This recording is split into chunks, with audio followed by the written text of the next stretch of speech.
الحمد لله رب العالمين والصلاة والسلام على أشرف الأنبياء وسيد المرسلين سيدنا محمد وعلى آله وصحبه ومن تبعهم بإحسان إلى يوم الدين.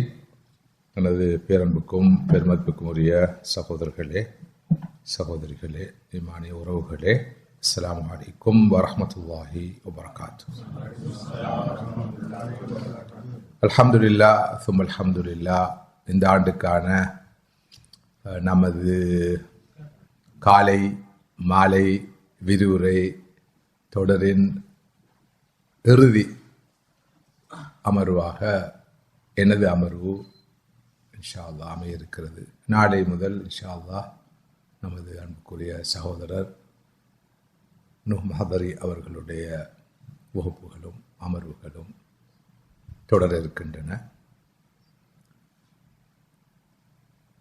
கடந்த 2 நாட்களாக இந்த மாலை அமர்விலே வேர்ல்ட் வியூ, முஸ்லிம்கள் என்ற வகையில் மோமின்கள் என்ற அடிப்படையில் நமது உலக நோக்கு எவ்வாறு அமைதல் வேண்டும் என்பது தொடர்பிலே சில பல விஷயங்களை உங்களோடு மிகவும் எளிமையாக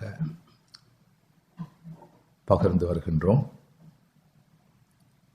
ஹசரத் அவர்கள் கடந்த 2 நாள் அமர்வின் சுருக்கத்தை ஒரு முறை மீட்டிவிட்டு அடுத்த பகுதிக்கு சென்றால் பிரயோசனமாக இருக்கும் என்ற ஒரு அபிப்பிராயம் சொல்லப்படுவதாக என்னிடம் சொன்னார்கள். எனவே இமாம் அவர்களுடைய வேண்டுகோளை ஏற்று மதித்து நிச்சயமாக அது பிரயோசனமாக இருக்கும் என்ற வகையில் முடியுமானவரை செறிவாக சுருக்கமாக அதனை குறிப்பிடலாம் நினைக்கிறேன். வேர்ல்ட் வியூ என்பது ஒரு பெரிய வார்த்தையாக இருந்தாலும் அது சாதாரண ஒரு விஷயம்தான். பிரபஞ்சம், வாழ்வு, மனிதன் பற்றிய பார்வை. உலகிலே இந்த பார்வை இல்லாத யாரும் இல்லை, எவரும் இல்லை, எந்த மதமும் இல்லை, கொள்கையும் இல்லை. கிறிஸ்தவ மதத்துக்கு தனியான ஒரு வேர்ல்ட் வியூ இருக்கிறது, இந்து சமயத்துக்கும் இருக்கிறது, யூத மதத்துக்கும் இருக்கிறது. உலகில் உள்ள எல்லா சமயங்கள் மதங்களுக்கு மாத்திரமல்ல, ஆன்மீக ஒழுங்குகள் என்று சொல்வோம், அமைப்புகள் என்று சொல்வோம், அவை அனைத்துக்கும் உலக நோக்கு என்று ஒன்று இருக்கிறது. இந்த உலக நோக்குகள் வரிசையில் இன்று உலகத்திலே செல்வாக்கு செலுத்துகிற ஒரு உலக நோக்கு இருக்கிறது. அதுதான் ரொம்ப ரொம்ப ரொம்ப ஆபத்தானது. அது எது? செக்குலரிசம்.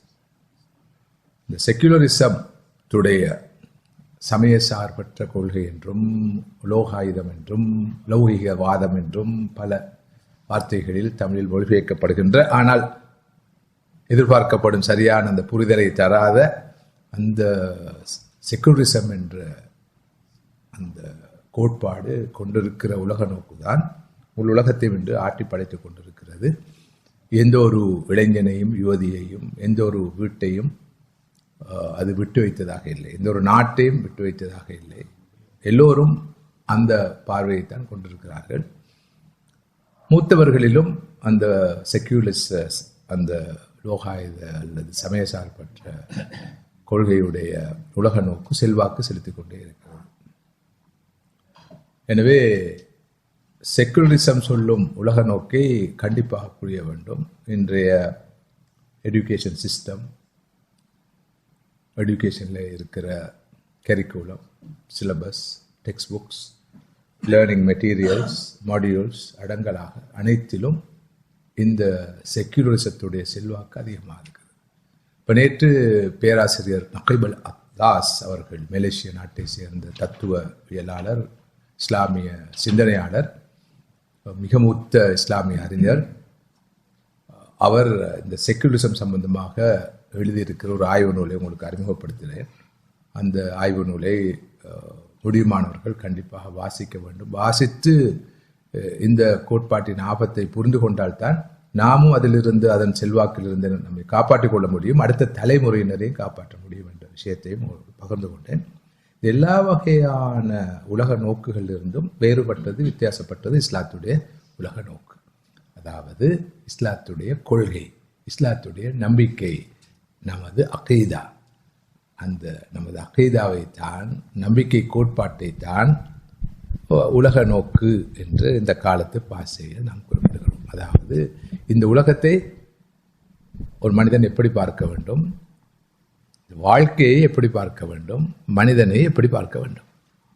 இன்னும் எளிமையாக சொல்வதாக இருந்தால், மனிதனுடைய ஒரிஜின் என்ன, அவனுடைய இந்த இருப்பின் பர்பஸ் யாது, மொராலிட்டி எவ்வாறு எப்படி அமைய வேண்டும், அவனுடைய டெஸ்டினி இறுதியிலே எப்படி இருக்கும். இதுதானே நமது அடிப்படையான நம்பிக்கை சார்ந்த விஷயங்கள். இந்த 4 விஷயங்கள் என்னதும் தொகுதிக்கு பேர் தான் வேர்ல்ட் வியூ. எல்லா கொள்கைகளுக்கும் வேர்ல்ட் வியூ இருக்குது. இஸ்லாம் இந்த 4 விஷயங்களும் மிக தெளிவாக இருக்குது. நேற்றைய அமர்விலே இஸ்லாத்துடைய வேர்ல்ட் வியூ பற்றி பார்த்தோம். குறிப்பாக பிரபஞ்சம் பற்றி, இந்த உலகம் பற்றி இஸ்லாம் என்ன சொல்கிறது, பிரபஞ்சம் பற்றி என்ன சொல்கிறது என்ற விஷயத்தை கலந்துரையாடினோம். உண்மையில் இஸ்லாத்துடைய நோக்கிலே 3 வகையான ஆயாத்துகள் இருக்கின்றன. ஆயாத் என்றால் ஆயாத். ஒன்று ஆயாத் குரானியா, குரானுடைய ஆயத்துகள். அடுத்தது ஆயாத் தக்வீனியா, இந்த உலகத்திலே அல்லாஹ்வுடைய தொழிற்பாடுகள், செயற்பாடுகள் ஆயாத். அடுத்தது ஆயாத் கவுனியா, பிரபஞ்ச ஆயாத். அல்லாஹ் தான் இருப்பதை, தனது இருப்பை, தன்னுடைய பண்புகளை, தன்மைகளை அடியார்கள் புரிந்து கொள்ள வேண்டும் என்பதற்காக 3 வகையான ஆயாத்துகளை வைத்திருக்கிறார். அதை நீங்கள் அத்தாட்சிகள் என்று சொல்லுங்கள், ஆயத்துகள் என்று சொல்லுங்கள். குர்ஆன் ஆயத்தில் மாத்திரம் அல்ல, அதுக்கு அப்பால் இன்னும் 2 வகையான ஆயத்துகள் இருக்கின்றன. இது இஸ்லாத்துடைய உலக நோக்கு சார்ந்த விஷயம். குர்ஆனை படித்தும் பார்த்தும் விளங்கியும் குர்ஆனுடைய ஆயத்துகளை உள்வாங்கியும் ஒருவர் அல்லாஹ்வை, அவனது வல்லமையை, அவன் பால் எந்த அளவு நமக்கு தேவை இருக்கிறது என்பதை அறிந்து கொள்ள, புரிந்து கொள்ள முடியும். அது மாத்திரமல்ல, இன்னொரு வகையான ஆயாத்திக்கு ஆயாத் தக்வீனியா, உலகில் நடக்கிற இந்த செயற்பாடுகள் அவையும் ஆயாத் தான், அத்தாட்சிகள் தான். இப்போ கோவிட் என்பது ஒரு ஆயத். உதாரணமாக இப்படி ஒவ்வொரு நாளும் நிறைய ஆயாத்துகளை நாம் பார்த்து கொண்டிருக்கோம். அந்த ஆயாத்துகளும் நமக்கு பாடங்களாக, படிப்பினைகளாக, அத்தாட்சிகளாக. 3வது சுனாமி, இயற்கை அனர்த்தங்கள், செயற்கை அனர்த்தங்கள், யுத்தங்கள், அழிவுகள், நோய்கள், நொம்பலங்கள் எல்லாமே ஆயாத்தான். அது சொல்றது ஆயாத் தக்வீனியா. 3வது வகை ஆயாத் ஆயாத் குர்ஆனியா, குர்ஆனுடைய ஆயாத். எனவே மனிதர்களுக்கு ஆயாத் என்றாவே குர்ஆன் ஆயத்து மாத்திரம் இல்லை. இதனால் தான் சொல்லுவோம் 2 கிதாபுகள் இருக்கின்றன. ஒன்று கிதாபுல்லாஹ் அல் மஸ்தூர், அடுத்தது கிதாபுல்லாஹ் அல் மந்தூர். கிதாபுல்லாஹ் அல் மஸ்தூர் என்றால் இந்த எழுதப்பட்ட ரிட்டன் புக் ஆஃப் அல்லாஹ், எழுதப்பட்ட அல்லாஹ்வின் வேதம், அதுதான் குர்ஆன். அடுத்தது இன்னொன்று இருக்குது, விசிபிள் புக் ஆஃப் அல்லாஹ், கிதாபுல்லாஹ் அல் மந்தூர். நமக்கு விசிபிளாக, கண்ணுக்கு தெரிகின்ற அல்லாஹ்வுடைய கிதாப்.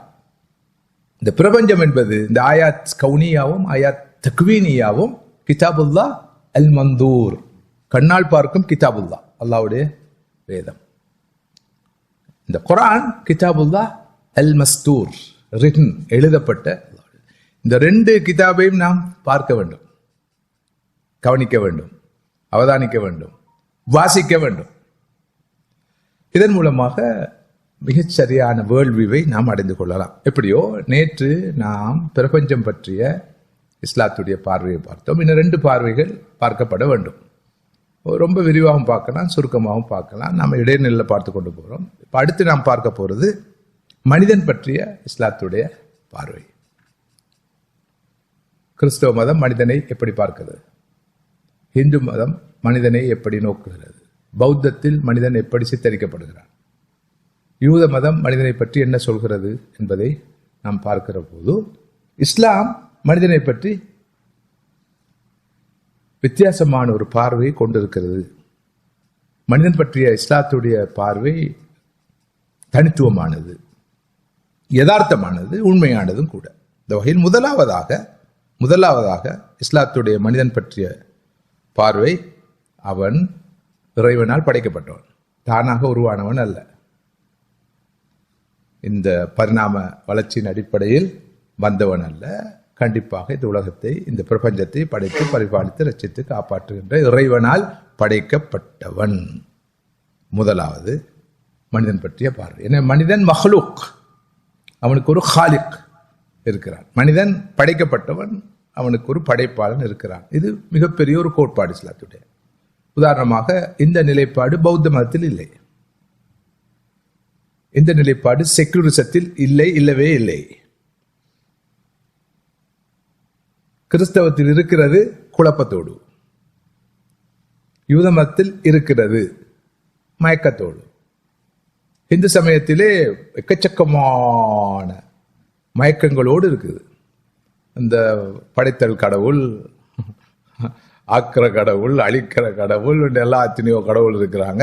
அப்போ படைக்கிற கடவுள் தான் படைப்பாரு, பிறகு அழிக்கிற கடவுள் அழிப்பாரு, இப்படியெல்லாம் இருக்குது. ஆனால் நம்மளை பொறுத்தவரை இந்த one and only God, oneness of God தானே அடிப்படை, தௌஹீத் தானே அடிப்படை.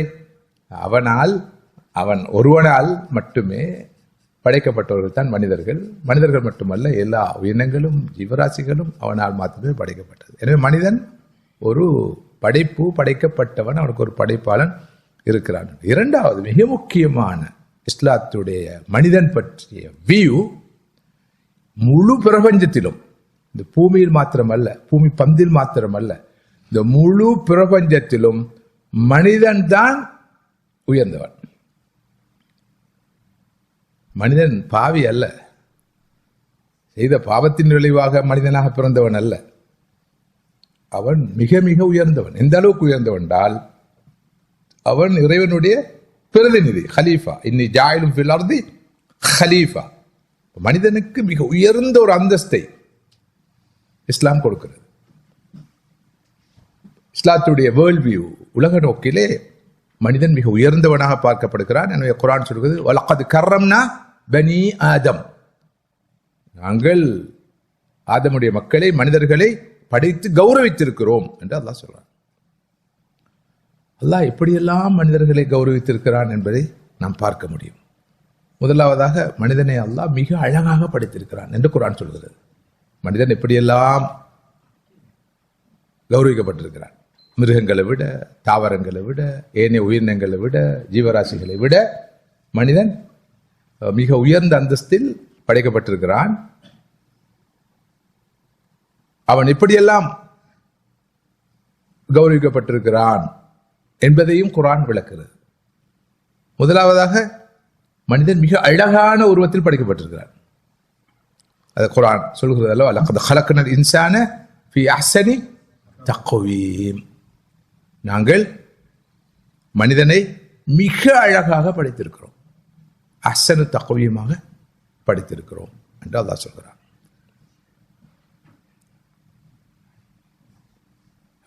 மனிதனை போல அழகான, மனிதனை போல நேர்த்தியான உருவத்தில் யாரும் இல்லை, எதுவும் இல்லை. ஒரு உதாரணத்தை சொல்லலாம். ஒரு மனிதன் இருக்கிறான், பார்ப்பதற்கு குட்டையானவன், கட்டையானவன். அவனுடைய உருவம் உருக்குலைந்து இருக்கிறது. அவனுடைய தோற்றத்திலே எந்த ஒரு ஈர்ப்பும் இல்லை, கவர்ச்சியும் இல்லை. யார் பார்த்தாலும் அவனை ஒரு அவலட்சணமானவன் என்று சொல்லக்கூடிய ஒரு தோற்றத்தில் தான் இருக்கிறான். அவனிடம் போய், நீ எவ்வளவு அவலட்சணமாக இருக்கிறாய், அசிங்கமாக இருக்கிறாய், உனக்கு ஒரு நல்ல வசீகரமான தோற்றமே இல்லையே, நீ ஒரு சிங்கத்துடைய உருவத்தில் இருந்தால், அல்லது புலியுடைய உருவத்தில் இருந்தால், அல்லது ஒரு மாட்டுடைய உருவத்திலோ ஆட்டுடைய உருவத்திலே இருந்தால், அதுவும் ஒரு அழகான சிங்கத்தின், புலியின் அல்ல யானையின் உருவத்தில் இருந்தால் நல்லதே என்று சொன்னால் அவன் புரிந்து கொள்வானா? உண்மைதான், இந்த உருவத்தில் மனிதனாக இருக்கிறத விட அழகான ஒரு சிங்கமாக, புலியாக காட்சியளிப்பது சிறந்தது என்று சொல்வானா? நிச்சயமாக விரும்ப மாட்டான். எந்த ஒரு மனிதனும் உலகத்தில் வேறு எந்த ஒரு படைப்பாகவும் இருக்க மாட்டான். எதை விரும்புவான்? மனிதனாய்க்க தான் விரும்புவான். அந்த அளவுக்கு மனிதன் உயர்ந்தவன். இதைவிட முக்கியமான ஒரு கோட்பாட்டை இஸ்லாம் சொல்கிறது. இஸ்லாத்துடைய மனிதன் பற்றிய வியூ பார்வையில் மிக முக்கியமான மற்றொன்றுதான், எல்லா படைப்பினங்களுக்கு முன்னாலும் மனிதன் உயர்ந்தவனாக இருப்பதற்கான பிரதான காரணம் அவன் அல்லாஹ்வுடைய ரூஹிலிருந்து ஊதப்பட்டவன். மனிதனுக்கு மாத்திரம்தான் நேரடியாக அல்லாஹ்வுடைய ரூஹிலிருந்து ஊதப்பட்டிருக்கிறது. நான் மனிதனை படைத்து அவனை செம்மைப்படுத்தி இந்த ரூஹில் இருந்து ஊதியிருக்கிறேன். அது எப்படி எவ்வாறு என்றெல்லாம் நம்ம சொல்ல முடியாது. ஆனால் புரியுது, அல்லாஹ் இந்த மனிதனை கண்ணியப்படுத்த வேண்டும் என்பதற்காக, உயர்ந்த நிலையில் வைக்க வேண்டும் என்பதற்காக தன்னோடு தொடர்புபடுத்தியிருக்கிறான். எல்லாம் அவனால் படைக்கப்பட்டவையாக இருந்தாலும் ஒரு ஸ்பெஷலான ஒரு ஸ்டேட்டஸை மனிதனுக்கு அல்லாஹ் வழங்கி இருக்கிறான். சப்பிஹ் இஸ்ம ரப்பிக்கல் அலா அல்லதி خلق فسوى والذي قدر فهدى. உண்மையிலே அந்த ஆயத்துக்கு அழகான அற்புதமான விளக்கம் இருக்கு. அல்லாஹு தஆலாவுடைய அஸ்மால வரும் அல் ஹாலிக் அல் பாரி அல் முஸவ்விர் அல் பதீ. அஸ்மாவுல்லாஹ் ஹுஸ்னாவுடைய எனது தொடர் விளக்கத்தில் இந்த 4 அல்லாஹ்வுடைய திருநாமங்களையும் நான் நினைக்கிறேன் 4 நாட்கள் விளக்கியிருப்போம் தனித்தனியாக. ஹாலிக் என்றால் என்ன, பாரி என்றால் என்ன, முஸவ்விர் என்றால் என்ன, பதி என்றால் என்ன. ஒரு பில்டிங், ஒரு கட்டடத்தை பொறுத்தவரையில் அந்த கட்டடத்தை முதலாவது டிசைன் பண்றவர் இருப்பார். பிறகு அதனுடைய ஸ்ட்ரக்சரை கட்டியெழுப்பவர் இருப்பார். அதுக்கு பிறகு அதனை சுவர்கள் எல்லாம் வைத்து பினிஷ் பண்றவர் இருப்பார். அதுக்கு பிறகு அதனை அலங்கரிப்பவர் இருப்பார். பில்டிங் வேலை முடிஞ்ச பிறகு இன்டீரியர் டிசைனிங்.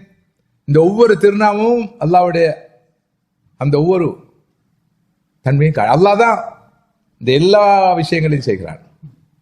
இந்த மனிதனை ஆரம்பமாக அந்த தஸ்மீம் சொல்லுவோம், அவனை டிசைன் பண்ணது, பிறகு அந்த ஸ்ட்ரக்சர் அமைச்சது, அதை கம்ப்ளீட் பண்ணது, அதை ஃபினிஷ் பண்ணது, பிறகு ஃபைன் டியூன் பண்ணது, இறுதியாக அதனுடைய முழு அந்த கட்டடத்தை அலங்கரித்த மனிதன் எவ்வளவு அலங்காரமா இருக்கிறான் பாருங்க. நீங்க எல்லாம் எப்படி இருக்கீங்க, ஒருத்தர் என்ன பாரு ஒன்ன பாருன்றதே இருக்கிறீங்க. ஆனா என்னமோ ஒன்றும் இல்லாதவங்க மாதிரி நினைக்கிறோம் நாம. சுப்ஹானல்லாஹ். பாருங்க நம்முடைய மனுஷர் எப்படி இருக்காரு, அவருடைய கண்ணை பாருங்க, அவருடைய நிறத்தை பாருங்க, அவருடைய தாடியை பாருங்க, அவருடைய நெற்றியை பாருங்க, காதை பாருங்க. சீரியஸா சொல்றேன் நான். பிஸ்மில்லா மாஷா அல்லாஹ் தபாரக்கல்லாஹ். அவருடைய ஆடையை பாருங்க, ஆளை பாருங்க, கால் பாதி ஆடை பாதின்னு சொல்லுவாங்க. அந்த ஆடையை பாருங்க. வீட்டில் வந்திருக்கிறாங்களா? இல்ல அடுத்த வசனங்களை சொல்றதா இல்லையான்னு தீர்மானிக்க தான் கேட்டேன். வந்திருக்கிறாங்களா இல்லையா? அப்ப நிறுத்திக்கொள்வோம். பிஸ்மில்லா மாஷா அல்லாஹ் லா ஹவுல வலா குவத்த இல்லா பில்லா. தப்பு தவறு இன்றைக்கு காய்ச்சல் ஏதாவது வந்துச்சு ஞாபகம் போச்சு, அப்படி ஒன்று இன்ஷா அல்லாஹ் வராது.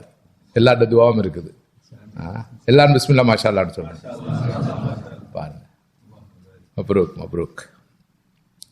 சரி, அல்லாஹ் தஆலா மனிதனை எந்த அளவு கௌரவிச்சிருக்கிறான்னு சொன்னா, தண்ட ரூஹ்ல இருந்து இருக்கிறான், தன்னை மனிதனை ஹலீஃபாவாக்க இருக்கிறான். வேற எந்த ஒரு கொள்கையிலும் ஆன்மீக அமைப்பிலும் மனிதனுக்கு இப்படிப்பட்ட ஒரு அந்தஸ்து தெளிவாக கொடுக்கப்படலை. அவனை பாவியாகவும் குற்றவாளியாகவும் பலையினனாகவும் ஒரு ஒரு ஒரு ஒரு பாவப்பட்ட ஜென்மமாகவும் தான் பெரும்பாலும் காட்டப்பட்டிருக்கு. ஒரு நெகட்டிவான பார்வை தான் அதிகமாக மேய்ச்சிருப்பதை பார்க்கல. நீங்கள் கம்பேரிட்டிவ் ரிலிஜன் என்ற வகையில் போய் படித்தா தான் அது விளங்கும். அதை பற்றி சொல்றதுக்கு நேரம் காலம் இடம் தர மாட்டாது. இஸ்லாம் மனிதன் ரொம்ப ரொம்ப ரொம்ப பாசிட்டிவாகத்தான் காட்டுது. எனவே அல்லாஹ் எனக்கு உங்களுக்கு தந்திருக்கிற அருட்கொடைகள் பெரிய அருட்கொடை என்ன தெரியுமா? மனுஷனா படைச்சது. ஒரு மிருகமா படைக்காம, ஒரு தாவரமாக படைக்காம, மற்றொரு உயிரினமா படைக்காம, இன்னொரு ஜீவராசியா படைக்காம மனுஷனா படைச்சானே. நாம கேட்டா, தவம் இருந்தா, நன்மை செஞ்சா, அமல் இபாதத்தில் ஈடுபட்டா படைச்சிருக்கிறான். இப்படி படைக்கப்பட்ட மனுஷன் தான் என்ன கேட்கிறான்? எனக்கு என்ன கிடைச்சி, என்ன தந்தான் என்று அப்படி கேட்கிறான். அடே, நீ மனிதனா பிறந்திருக்கிறதே எவ்வளவு பெரிய பாக்கியம். நான் முன்பு சொல்லி இருக்கிற ஞாபகம் இருக்கு எனக்கு. ஒருவன் பாதையில் ஓடுகிறான். வேகமாக ஓடுகிறான். இடையில அவனுடைய நண்பன் குறுக்கிடுகிறான். எங்க ஓடுறாய்?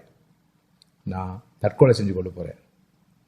நான் வாழ்க்கையில கண்டது எதுவுமே இல்லை, அடைஞ்சது எதுவுமே இல்லை, நான் வாழ்ந்து புண்ணியமே இல்லை, நான் போறேன் ஓடுறான். அப்ப நண்பன் சொல்றான், நில்லு, நீ போறா, சாக போறா, உயிரே போகுது, தயவு செஞ்சு அந்த கண்ணை தந்துட்டு போவாப்பா, இந்த கண் பார்வை இல்லாத ஒருத்தர் இருக்கு, அதை எப்படி தர முடியும், அது எவ்வளோ பொறுமதியானது, அதுக்கப்புறம் நில்லு, கண்மாணிக்கும் அதுக்கு விலை அடிக்கலாமா, அதுக்கு ஒரு மதிப்பு இருக்கா? இல்லை. சரி, உன்னுடைய இருதயம் எத்தனை கோடி, உன்னுடைய லங்ஸ் சுவாசப்பை, உன்னுடைய ஈரல், உன்னுடைய கிட்னி, இப்படி கேட்டுக்கொண்டு நீ எவ்வளவு பெரிய ஆளா, நீயே ஒரு பின்னாம் பெரிய வளம், செல்வம், விலை மதிப்பற்ற செல்வம், இப்படி இருக்க ஒன்னும் இல்லைன்ட்டு எங்கடா ஓடுறான்? குறைஞ்சபட்சம் இந்த கண்ணையாவது தாரத்துக்கு நீ தயார் இல்லை. சாத்தானே போறா, கொடுத்துட்டு தொலைய, அந்த கண்ணால ஒரு உலகத்தை பார்க்கட்டும்டா, நீங்க தயார் இல்லை. ஏதாவது அவருக்கு ஒரு பாசிட்டிவான இதுக்கு தான் கவுன்சிலிங்னு சொல்றது, வேற ஒன்றும் இல்லை. மனுஷனுக்கு ஆறுதலை சொல்லி சாக போறவனை காப்பாத்துறது. சிலவன் சாகுவான், சிலவன் சாகாம சாகுவான். அவனுக்கு அந்த நேரத்தில் உள்ளத்தின் ஆழத்தால ஒரு அழகான ஒரு அட்வைஸ், ஒரு ஆலோசனையை, புத்திமதியை உருக்கமாக மனசால சொன்னாவே அதில் மாற்றம் வந்துடும். அதுதான் பெரிய உண்மை. ஸோ அல்லாஹ் மனிதனுக்கு கொடுத்திருக்கிற மிகப்பெரிய அருள் தான் இந்த மனிதத்துவம், மனிதனாக இருப்பது, மனிதனாக பிறந்திருப்பது. அதுக்காக அல்லாஹ்வுக்கு எவ்வளவு சுக்ர் செய்யணும். இது இஸ்லாத்துடைய பார்வை. இது என்னுடைய பார்வை என்ன சொல்லல, இஸ்லாத்துடைய உலக நோக்கிலே மனிதன் பற்றிய பார்வையில் முக்கியமான ஒரு விஷயம். இதை குர்ஆன் சுன்னாவும் நிறைய பேசுது. நம்ம படிக்கணும், இதெல்லாம் இருந்து படிக்கணும்னு சொல்றேன் நான். அடுத்தது மனிதன் பற்றிய இஸ்லாத்துடைய பார்வை இதே முக்கியமான ஒரு விஷயம்தான், மனிதனுக்கு மாத்திரமே இறைவன் அவனை படைத்து அவனுக்கு பகுத்தறிவை கொடுத்திருக்கிறான் என்பது. நான் முதலாம் நாள் அமர்விலே பேசி அந்த இன்டெலெக்ட், பகுத்தறிவு, எல்லா உயிரினங்களுக்கும் அறிவு இருக்குது, அது ஐயறிவு. மனிதனுக்கு மாத்திரம்தான் 6ஆம் அறிவு கொடுக்கப்பட்டிருக்கிறது. இப்ப ஏதோ 7வது சென்ஸ் எல்லாம் பேசுறானோ, வானம் பாப்பா 7 வானம் 8 வானம் இருக்கிற 6ஐயாவது இவன் ஒழுங்கா யூஸ் பண்றானா? யூஸ் பண்ணாவே போதும், மனுஷனா வாழ்ந்துட்டு போகலாம். 7வதெல்லாம் இருக்கட்டும். இப்ப இந்த 6ஆம் அறிவை அல்லது பகுத்தறிவை அல்லாஹ் மனிதனுக்கு வழங்கி இருப்பதாக அழகாக அற்புதமாக குர்ஆன் சொல்லுது. அதன் மூலமாக மனிதனுக்கு எது சரி, எது பிழை, எது நன்மையானது, தீமையானது, எது தேவையானது, தேவையற்றது, எது நன்மை பயக்கக்கூடியது, எது தீமை பயக்க வல்லது, இவையெல்லாம் பிரித்தறியக்கூடிய வகையில் மனிதனுக்கு கொடுத்திருக்கிறான். நான் முதலாம் அமர்விலே குறிப்பிட்டது போல, மனிதன் தனது இமீடியட் நீட்ஸ், தன்னுடைய உடனடி தேவைகளை பூர்த்தி செய்து கொள்ள, தனது இமீடியட் ப்ராப்ளம்ஸ், உடனடி பிரச்சனைகளை தீர்த்து கொள்ள அல்லாஹ் சுப்ஹானஹு வ தஆலா மனிதனுக்கு இன்டெலெக்டை கொடுத்திருக்கிறான். நான் சொன்னது போல லாஸ் ஆஃப் நேச்சர்ல இந்த இன்டெலெக்ட் அப்ளை பண்ணப்படுகிற போது அங்கே சயின்ஸ் உருவாக்குறது, சயின்ஸை அப்ளை பண்ணுகிற போது டெக்னாலஜி உருவாக்குறது. மனிதன் உணவு, உடை, உறையுள் எல்லா விஷயங்களிலும் இந்த அக்களை பிரயோகிச்சு தான் இவ்வளவு ஒரு இடத்துக்கு இந்த ஒரு முன்னேற்றத்தை கண்டிருக்கிறான். பாருங்க, சிங்கத்தை எடுத்துக்கொண்டால், புலியை எடுத்துக்கொண்டால், கரடியை எடுத்துக்கொண்டால், கடந்த 1000 ஆண்டுகளாக அது எப்படி உணவு சாப்பிடுது? அதாவது 21ஆம் நூற்றாண்டு சிங்கத்துக்கும் 10ஆம் நூற்றாண்டு சிங்கத்துக்கும் என்ன வித்தியாசம்? இந்த காலத்து சிங்கம், இந்த காலத்து சிங்கம் அசிங்கமா? அதே சிங்கம் தான். அதுல எந்த ஒரு அதுல சயின்ஸும் இல்லை, டெக்னாலஜியும் இல்லை. எங்கேயாவது ஒரு புலியை கண்டிருக்கீங்களா? இப்ப அது இந்த கேரப், ஃபோக் அதெல்லாம் யூஸ் பண்ணி தான் சாப்பிடுதுன்னு சொல்லி தெரியுமா உங்களுக்கு? இப்ப முன்பு மாதிரி இல்ல, காகங்கள் எல்லாம் பிளேட்ல சார்ந்து சாப்பிடுதுண்டு. அதே காகம்தான், அதே புலிதான். ஏண்டா அதுக்கு பகுத்தறிவு இல்லை. ஆனா மனுஷன் படுத்துற பாட்டை பாருங்க. நாளுக்கு நாள், தினந்தோறும் மனிதனுடைய எல்லா விவகாரங்களும் மாறிக்கொண்டே இருக்குது. அல்லாஹ் கொடுத்த இந்த இன்டெலெக்ட் இவனுடைய பெருமை இல்ல, இவனுடைய ஆற்றலோ திறமையோ அல்ல. அதான் மின் ஃபத்லி ரப்பி லியப்லுவனி அஷ்குர் அம் அக்ஃபுர் ஹதா ரஹ்மத்து மின் ரப்பி ஃபஇதா ஜா வஅது ரப்பி ஜஅலஹு தக்கா வகான வஅது ரப்பி ஹக்கா. அல்லாஹ்வுடைய அருள் மனிதனுக்கு கொடுத்த இந்த இன்டெலெக்டை வச்சு என்ன பாடுபடுத்துறான். ஒரு வீட்டுக்கு போறேன்டா, போய் நின்றா திறக்குது கதவு, ஏன்னாண்டா அவர்கிட்ட இருக்குதான், அதுவும் சென்சர், இதுவும் சென்சர், எல்லாம் சென்சரு. இப்போ நான் கடந்த 2 மாதத்துக்கு முன்னால் ஒரு விசேடமான சென்சர் ஃபிக்ஸ் பண்ணியிருந்தேன். அது என்ன, 24 hours என்னுடைய சுகரை மானிட்டர் பண்ணுற சென்சர் விளங்குதா. அதை இங்கே அடித்து ஃபோனோட அதை கனெக்ட் பண்ணி 24 hours என்னுடைய சுகர் எப்போ ஏறுது, எப்போ இறங்குது, எப்போ டவுன் ஆகுது, ட்ராப் ஆகுது, எப்போது இப்படி போகுது கிராஃப், எப்போது ஸ்பைக் ஆகுது, எல்லாம் பார்த்து எதை திண்டா, எதை குடிச்சா தூங்கினா எப்படி, முடிச்சா எப்படி. ராவ் ஒரு நாள் ரமதான்ல ராவ் 12:30 கிக்குன்னு சத்தம் எடுத்து பார்த்தார். முழு போனும் சிவப்பா மாறி இருக்குது. எலர்ட். நான் பயந்து என்னடா இது. அப்பதான் ஒரு நிகழ்ச்சி முடிஞ்சு தலையை வச்ச மட்டும் கண்டியில் இருந்தேன் ரமதான்ல.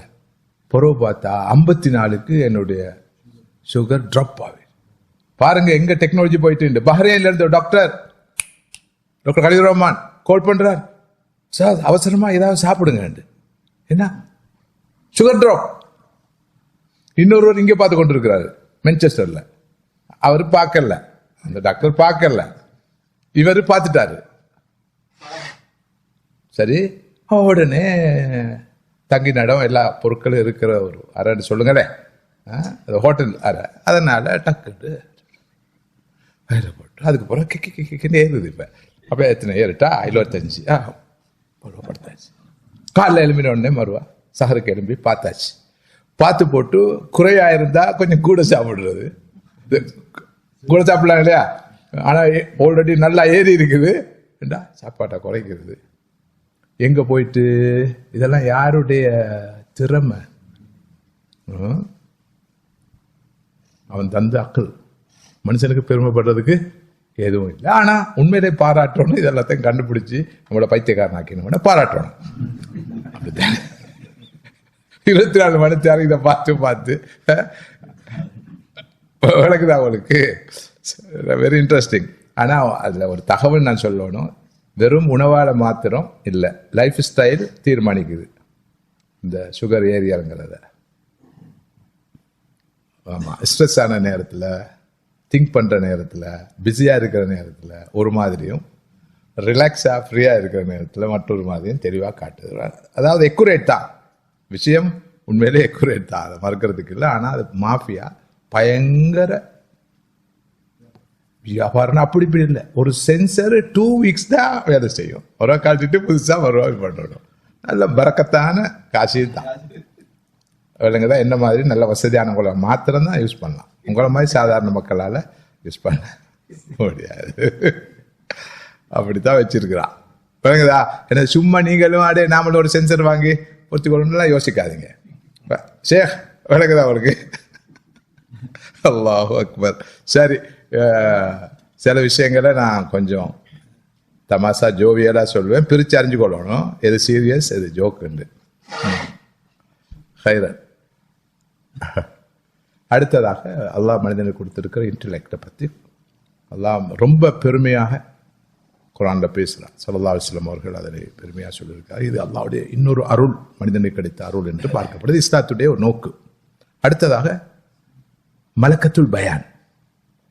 மனிதனுக்கு அல்லாஹ் கொடுத்திருக்கிற மற்றும் ஒரு திறமை, ஆற்றல், அருள் தான் நாவன்மை. இந்த பேச்சு, நாவன்மை என்று சொல்வதோட பேச்சு.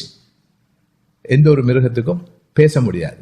என்னதான் மனிதனுக்கு சொல்வார்கள் ஸ்பீக்கிங் அனிமல் என்று.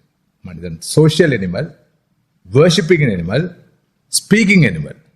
இயல்பிலே மனிதன் சமூக பிராணி. அடுத்தது மனிதன் வணங்குற பிராணி. தெரியுமா? மனுஷனுக்கு எதையாவது, எவரையாவது, யாரையாவது கண்டிப்பா வணங்கணும்.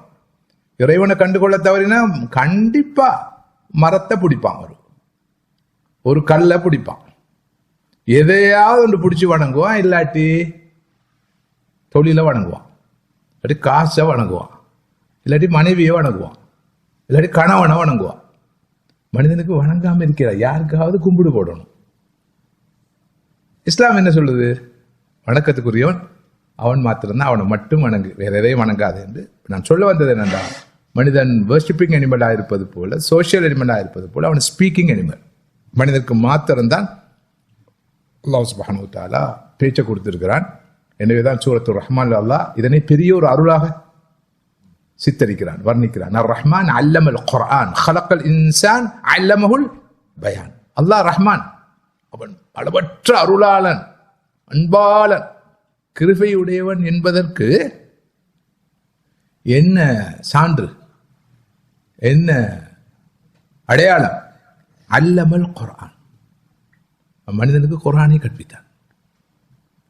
இந்த குர்ஆன் அல்லாஹ் தந்திருக்கிறானே, வஹியை தந்திருக்கிறானே, அவனுடைய அல்டிமேட் ப்ராப்ளம்ஸ், அவனுடைய நித்திய பிரச்சனைகளுக்கு தீர்வை வழங்க. அவன் யார், அவன் எங்கிருந்து வந்தான், எங்கு செல்வான், எதை செய்ய வேண்டும்,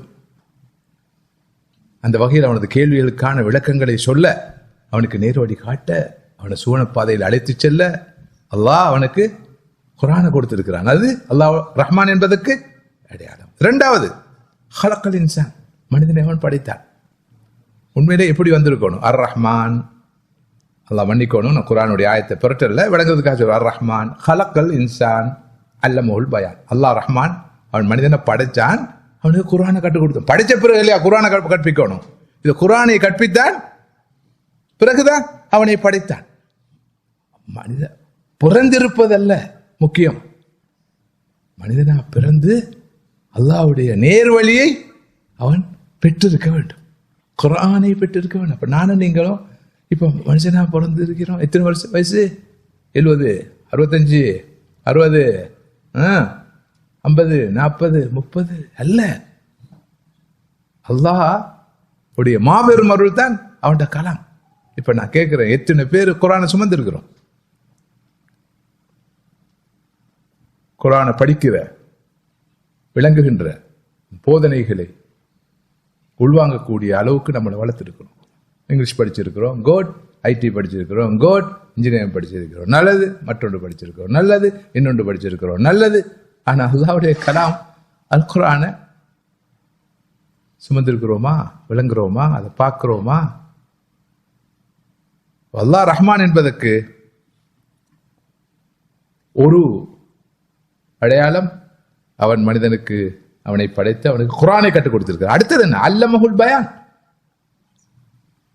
பேச கற்றுக் கொடுத்திருக்கிறான். சுப்ஹானல்லாஹ், நீங்க யோசிச்சு பாருங்க, என்ன மாதிரி பேசுறோம்.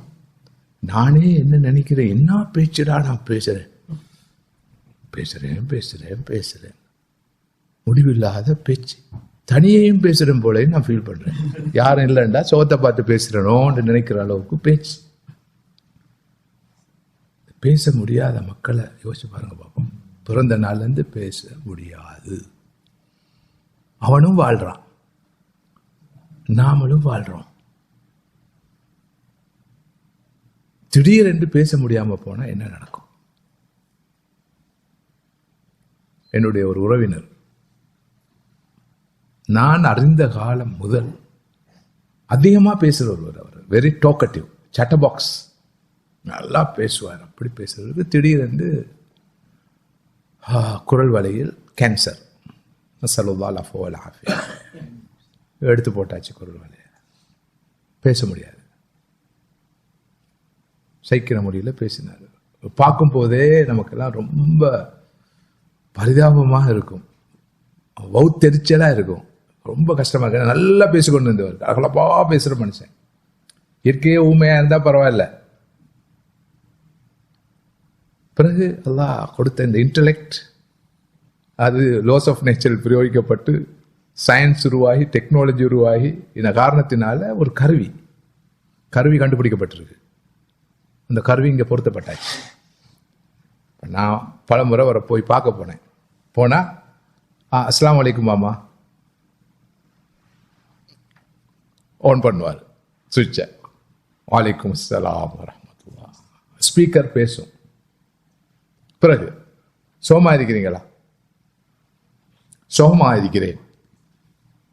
இந்த ரோபோ பேசும். ஆனால் அல்ஹம்துலில்லாஹ் குறைஞ்சபட்சம் இந்த சயின்ஸ் அண்ட் டெக்னாலஜியுடைய கிருபையால, அதுக்கு பின்னால் அல்லாஹ் மனிதனுக்கு கொடுத்திருக்கிற பகுத்தறிவின் அருளால, அந்த ரப்புல் ஆலமீன் ரஹ்மான் அவன் மனிதனுக்கு கொடுத்த தெளிவின் காரணமாக அந்த மனிதர் கடைசி வரைக்கும் அந்த இயந்திரத்தை பயன்படுத்தி பேசி வாழ்க்கையை முடிச்சாரு. ஆனா பேச்சு கிட்டத்தட்ட 100 வீதத்திலிருந்து 95 வீதம் குறைந்து விட்டது. தேவைக்கு மாத்திரம் 5 வீதம் பேசுவார். காலையில் தானே சொன்னோம், தஸ்கியாவை பெறுவதற்கான ஆன்மீக மேம்பாட்டை அடைவதற்கான 4 வழிகள்: பசித்திருத்தல், விழித்திருத்தல், தனித்திருத்தல், நாவடக்கம், மௌனத்திருத்தல், மௌனம் காத்தல். அதெல்லாம் யோசிச்சு நாம கொஞ்சம் நாவடக்கத்தோடு வாழ வேண்டிய தேவை இருக்கு. அடுத்ததாக மலக்கத்துல் பயான், இந்த பேச்சாற்றல் என்பது, அல்லாஹ் பேசுகின்ற ஆற்றலை தந்திருப்பது என்பது மிகப்பெரிய ஒரு அருள். இது அல்லாஹ் மனிதனுக்கு மாத்திரம் கொடுத்திருக்கின்ற மனிதன் இந்த பேச்சாற்றலை வைத்து தனது விருப்பு வெறுப்புகளை வெளிப்படுத்துகிறான், சுகதுக்கத்தை வெளிப்படுத்துகிறான், தனது தேவைகளை வெளிப்படுத்துகிறான். பேச முடியாது என்று இருந்தால் எவ்வளவு சிரமம். ஒரு குழந்தை அழுகுது, என்ன ஒரு குழந்தைக்கு வேலதே அழுகிறது தானே. அதனுடைய பாசை என்ன? ஒரு கை குழந்தையின் பாசை என்ன? சிசுவின் பாசை என்ன? அழுகை அல்லவா? ஏன் அழுகுது? பசி வந்தாலும் அழும், தாகம் வந்தாலும் அழும், உடம்புல ஏதாவது ஒரு உபாதை இருந்தாலும் அழும், தூக்கம் வந்தாலும் அழும், எல்லா நிலையிலும் அழும். ரொம்ப சிரமப்படுவாங்க பெற்றோர். எதுக்கா அழுது? அது மட்டும் இல்ல, அது மலசலம் கழித்தாலும் அழும், கம்ஃபர்டபிள் இல்லைன்றாலும் அழும். எல்லாத்துக்கும் அழுகதான் அதனுடைய ஒரே ஒரு பாசையா இருக்கும். அதனால அது ரொம்ப சிரமம் தான், சஃபரிங். குழந்தைக்கும் தான், பெற்றோருக்கும் தான். அதுக்கு பிறகுதானே இந்த வாய் வருது, அதுக்கு பிறகுதானே கேட்குறான், நானா பெற சொன்னேன், என்னமோ எனக்காகத்தான் நீங்க கல்யாணம் முடிச்ச மாதிரியும் எனக்காகத்தான் வாழ்ற மாதிரியும். அதிகம் பேசாதீங்க, அளவோட பேசுங்கன்னு சொல்ற அளவுக்கு வந்துட்டானோ. இப்படி வந்த பயல்கள் அப்படியா இல்லையா? இதுதான் மனிதன்ட்டு இருக்கிற மிகப்பெரிய பலவீனம். சரி, எப்படியோ அல்லாஹ் தந்திருக்கிற இந்த பேச்சு என்பது சுப்ஹானல்லாஹ் இவ்வளவு பெரிய அருள் பாருங்க. இந்த பேச்சு பகுத்தறிவும், இந்த இன்டலெக்டும். இப்ப இங்க 100 ஆடுகளை வச்சு, 100 மாடுகளை வச்சு, ஒரு கழுத கூட்டத்தை வச்சு நான் பேசி என்ன புண்ணியம் கேட்கிறேன். ஏதாவது புரியுமா, விளங்குமா? ஏன்? பகுத்தறிவு இல்லை. நீங்க எல்லாரும் முதலாவது மனிதர்களா இருக்கிற காரணத்தினாலும், அப்படி நான் நம்புற காரணத்தினாலும், நீங்களும் நம்புகிற காரணத்தினாலும் அல்ஹம்துலில்லாஹ் இதை சிரிக்கிறதே காட்டுதே. என்ன, ஆட்டுக்கு சொன்னா இப்படி சிரிக்குமா? மாட்டுக்கு சொன்னா சிரிக்குமா? பாருங்க, அவரு ஜோக் அடிக்கிறாரு, சிரிக்குமா? அல்ஹம்துலில்லாஹ் கண்டிப்பாவே மனிதர்கள் தான் பகுத்தறிவையும் தந்து பேச்சையும் தந்திருக்கிறான். நான் பேசிக்கொண்டே போறேன், நீங்க எல்லாரும் பேசுறது எல்லாத்தையும் இவ்வளவு லாபகமாக விளையாடுறீங்க. எஸ், ஆமா, சீரியஸா இருக்கிறீங்க, சிரிக்கிறீங்க, பார்க்குறீங்க, யோசிக்கிறீங்க. சுப்ஹானல்லாஹ், எங்க இருந்து பெற்றுக்கொண்டோம்? எங்க இருந்து சம்பாதித்தோம் இதெல்லாம்? ஒரு கணக்கை சொல்லுங்களேன். 5 5 10 10 10 20 20 40 அப்படித்தான் எனக்கு தெரியும். அதுக்கு மேல இடையில உடைச்சு வந்தா கஷ்டம். 100 200 500 50 550 அப்படி புரோக்கனா வந்தா கஷ்டம். எவ்வளவு வேகமா சொல்லி கொண்டு போறோம். கம்ப்யூட்டரை விட இந்த தலை ரொம்ப ரொம்ப ரொம்ப ரொம்ப ரொம்ப அபாரமானதுன்றதா தான் கம்ப்யூட்டர் எல்லாம் வந்துச்சு. அப்படி இல்லாம கம்ப்யூட்டர் வந்ததால தலை சிறப்பான இடத்துக்கு வரல. இதுதான் காரணம் எல்லாத்துக்கும். ஸோ அல்லாஹ் சுப்ஹானஹு வ தஆலா மனிதனுக்கு கொடுத்திருக்கிற இந்த ரெண்டும், அல் அக்ல் வல் பயான், பகுத்தறிவும் இந்த பேசும் சக்தியும் மிகப்பெரிய அருள்கள் என்று இஸ்லாம் சொல்கிறது. அடுத்ததாக மிக முக்கியமானது, இஸ்லாத்துடைய நோக்கிலே மனிதன் பற்றிய பார்வையிலே முக்கியத்துவம் பெறுகிற விஷயம்தான் ஃப்ரீடம். மனிதனை படைச்சு அல்லாஹ் வரையறைகளோடு மனிதனுக்கு சுதந்திரத்தை வழங்கியிருக்கிறான். அது ஃப்ரீடம் ஆஃப் ஸ்பீச்சாக இருக்கலாம், ஃப்ரீடம் ஆஃப் ஆக்ஷனாக இருக்கலாம், இன்னும் என்னென்ன ஃப்ரீடம் எல்லாம் இருக்குதோ. பேச்சு சுதந்திரமா இருக்கலாம், கருத்து சுதந்திரமா இருக்கலாம், ஃப்ரீடம் ஆஃப் திங்கிங், சிந்தனை சுதந்திரமாக இருக்கலாம். இதை மனிதனுக்கு வழங்கியிருக்கிறான். அது மாத்திரமல்ல, செயற்சுதந்திரம் மிக முக்கியமாக ஒன்றை செய்வதற்கும் செய்யாமல் இருவதற்கும் சுதந்திரத்தை கொடுத்திருக்கிறான். ஆனால் நிறைய கொள்கைகள்ல மனிதன் பற்றிய பார்வையில இதுக்கு நேர்மாற்றமான பார்வை இருக்கு. இல்ல, மனிதனுக்கு செயற்சுதந்திரம் கிடையாது. வரலாற்றில் கதரியாக்கள் இருந்தாங்க, முர்ஜியாக்கள் இருந்தாங்க, ஜபரியாக்கள் இருந்தாங்க. ஒரு சாரார் சொன்னாங்க மனிதன் 100% சுதந்திரமானவன். மற்றொரு சாரார் சொன்னாங்க மனிதனுக்கு சுதந்திரம் என்பது கிடையாது, கிடையவே கிடையாது. மனிதன் ஒரு காற்றில் அகப்பட்ட ஒரு சிறகை போல, காற்றடிக்கும் பக்கமெல்லாம் இந்த சிறகு போகும் அல்லவா, அது மாதிரிதான் மனிதன். எனவே மனிதனுக்கு எந்த சுதந்திரமும் கிடையாது. அடுத்த சொன்னா இல்லை, மனிதன் என்பவன் 100% சுதந்திரம் உடையவன். அவனை யாராலும் எவராலும் கட்டுப்படுத்த முடியாது. இஸ்லாம் அப்படி சொல்லல. அல் இன்சானு முஸய்யரும் பிமிக்தார் வ முஹய்யரும் பிமிக்தார். சில விஷயங்களில் மனிதன் சுதந்திரத்தை பெற்றவன், மற்றும் சில விஷயங்களில் அந்த சுதந்திரத்தை பெறாதவன். அதுதான் சரியா புரிந்து கொள்ளணும். சில விஷயங்கள்ல நமக்கு சுதந்திரம் இல்ல, மற்றும் பல விஷயங்கள் சுதந்திரம் உண்டு. இந்த 2 ஏரியாவையும் ஒரு மனிதன் கண்டிப்பா அறிய வேண்டும் இஸ்லாம் சொல்லுது. அல்லாஹ் இடத்துல கேட்க வேண்டிய ஒரு முக்கியமான துவா இருக்குது. என்ன தெரியுமா? இறைவா, என்னுடைய சுதந்திரத்துக்கு, தெரிவுக்கு, ஆற்றலுக்கு, சக்திக்கு, தாக்கத்துக்கு உட்பட்ட விவகாரங்களை ஈடுபாட்டோடும் ஆர்வத்தோடும் சுறுசுறுப்போடும் நம்பிக்கையோடும் எதிர்பார்ப்போடும் அயராத முயற்சியோடு விடாமுயற்சியோடு முன்னெடுக்கின்ற அறிவையும் சக்தியையும் ஆரோக்கியத்தையும் உணர்வையும் எனக்கு தந்தருள்வாயாக. என்னுடைய சக்திக்கு அப்பாற்பட்ட உனது ஆளுகையின் கீழ் இருக்கிற விஷயங்களை பொறுத்தவரையில் நான் தடமாறி வேலை, நான் அலட்டி கொண்டு வேலை இல்லை, ஒன்றும் செய்ய முடியாது. அவற்றிலே நீ எடுக்கும் முடிவுகளை ஏற்றுக்கொள்கிற, தாங்கிக் கொள்கிற, சகித்துக் கொள்கிற, அங்கீகரிக்கிற அந்த பக்குவத்தை தந்தருள்வாயாக.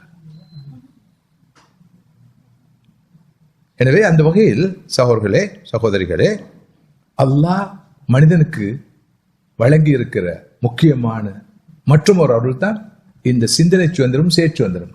இஸ்லாம் சொல்கிறது மனிதனுக்கு சிந்தனை சுதந்திரம் இருக்குது, சுதந்திரம் இருக்குது. ஒன்றை செய்வதற்கும் செய்யாமல் இருப்பதற்கும், நல்ல நல்ல பண்புகளை கடைபிடிப்பதற்கும் கடைபிடிப்பாமல் இருப்பதற்கும், கெட்ட பண்புகளோடு நடந்து கொள்வதற்கு நடந்து கொள்ளாமல் இருப்பதற்கும். ஒருவன் விரும்பினால் முகஸ்துதியோடு நடந்து கொள்ளலாம், பொறாமைப்படலாம், பெருமையோடு நடந்து கொள்ளலாம், பேராசை கொண்டவனா இருக்கலாம், திமிரோடு நடக்கலாம், ஆணவத்தோடு அகங்காரத்தோடு நடக்கலாம்.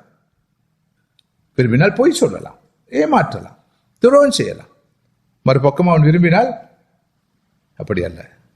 அவன் விரும்பினால் பணிவோடு நடந்து கொள்ளலாம், அடக்கமாக நடந்து கொள்ளலாம், உண்மை பேசலாம், வாய்மையோடு நடந்து கொள்ளலாம், தூய்மையாக நடந்து கொள்ளலாம், நேர்மையோடு நடந்து கொள்ளலாம், அடக்கமாக நடந்து கொள்ளலாம். மனிதனுக்கு அந்த சுதந்திரம் இருக்குதா இல்லையா? விரும்பினால் இந்த நிகழ்ச்சிக்கு வரலாம், விரும்பாட்டி வராம இருக்கலாம். சகோதரர் அஷ்ரப் நேற்று விரும்பல, வரல, இன்றைக்கு விரும்பினாரு, வந்தாரு, எங்கால் ஒளிஞ்சு கொண்டு இருப்பாரு. இப்ப இல்லையா, எழுப்பி போயிட்டாரா? அதுதான் அவர் எழுப்பாட்டத்தான் சொன்னேன் நான். ஆமா, சரி. அப்ப அவர் அக்ரிகல்ச்சர் கிராஜுவேட், எப்படிதான் படிச்சாரோ பேராத்த யூனிவர்சிட்டின்னு தெரியல, இந்த மாதிரி தூங்கி இல்லை. அப்படி இல்லை, அந்த காலத்துல தூங்கல, இப்ப வேலை செய்யறதால டயர்டா இருக்கிறார், வேற ஒன்றும் இல்லை. இப்ப நேற்று வராமல் இருப்பதற்கான சுதந்திரம் இருந்தது, வராமல் இருந்தார் என்று போவோம் என்று தீர்மானித்தார், வந்தார். இது அல்லாஹ்வுடைய நாட்டம் இல்லாமல் இல்லை. முதலாவது மனிதன் தெரியும், இம்மா ஷாக்கிரம் இம்மா கஃபூரா. அல்லாஹ் சொல்ல, மனிதரை படைத்திருக்கிறோம், ஃபஹதைனாஹு நஜ்தைன், அவனுக்கு இந்த வழியையும் காட்டியிருக்கிறோம், இந்த வழியையும் காட்டியிருக்கிறோம். விரும்பினால் நன்றியுள்ள அடியானாக இருக்கலாம், விரும்பினால் நடிகட்டவனாக இருக்கலாம். தாராளம் அந்த சுதந்திரத்தை அல்லாஹ் கொடுத்திருக்கிறான். என்ன சுதந்திரத்தை கொடுக்காம சொர்க்க நரகத்தை தீர்மானிக்க இல்லாது இல்லையா?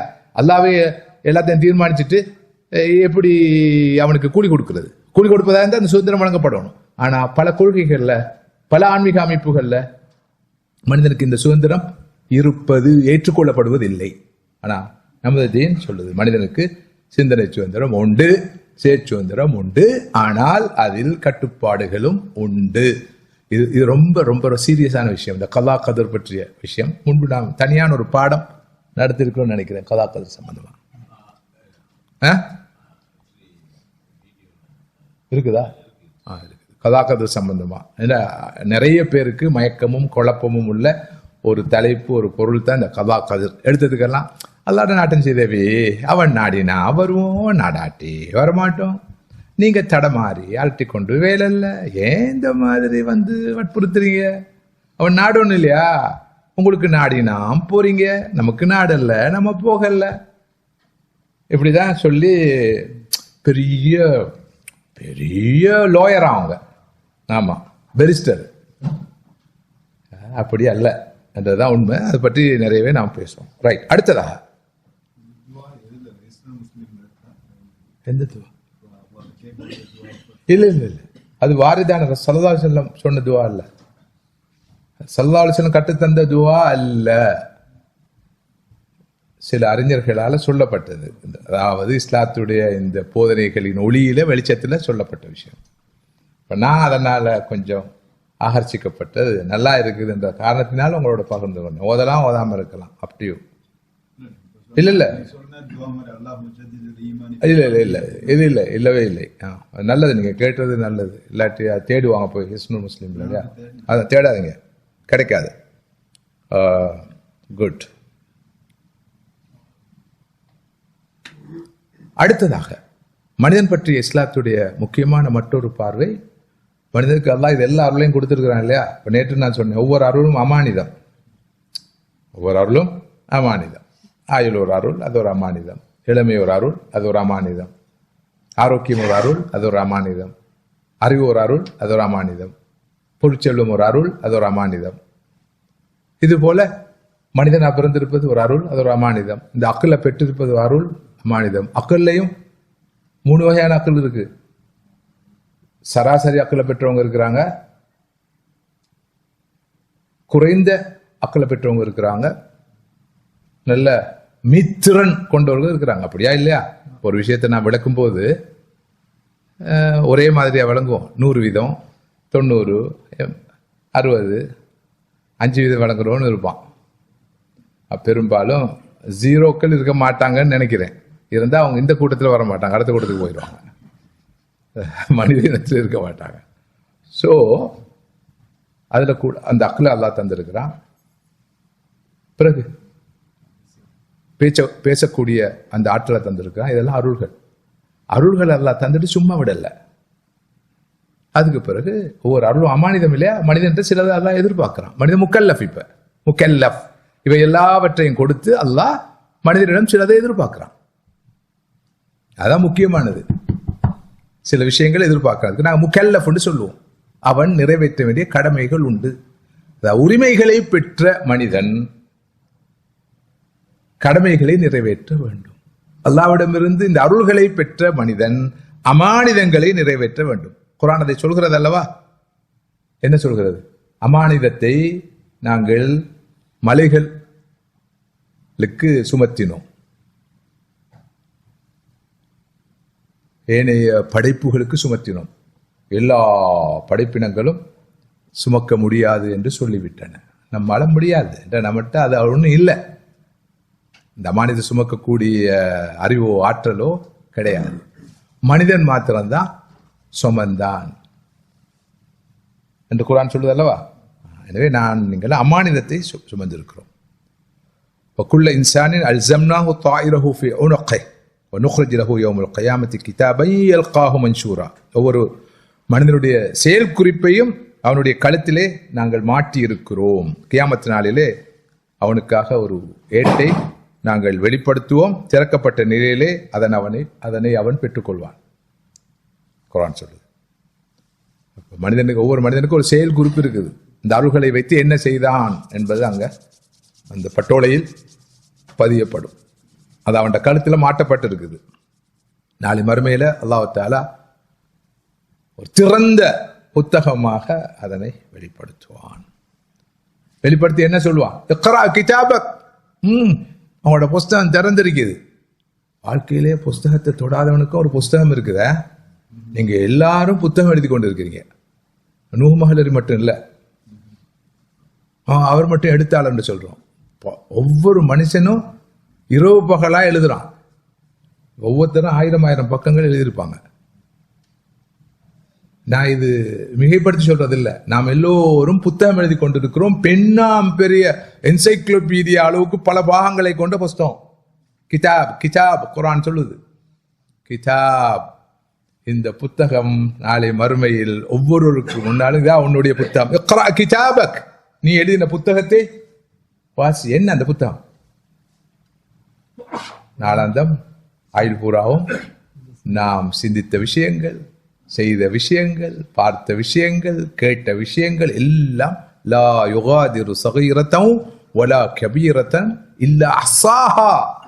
சிறிய விஷயமோ பெரிய விஷயமோ அற்பமான விஷயமோ அனைத்தும் அங்கு பதியப்பட்டிருக்கும். அதுதான் என்னுடைய கிதாப். என்னை ஒரு வகையில பார்த்தா நம்ம எல்லாம் பெரிய எழுத்தாளர் குஞ்சிகள். இக்ரா கிதாபக், அல்லாஹ் நாளை மறுமையில சொல்வான், உனது கிதாபை வாசி, புத்தகத்தை வாசி.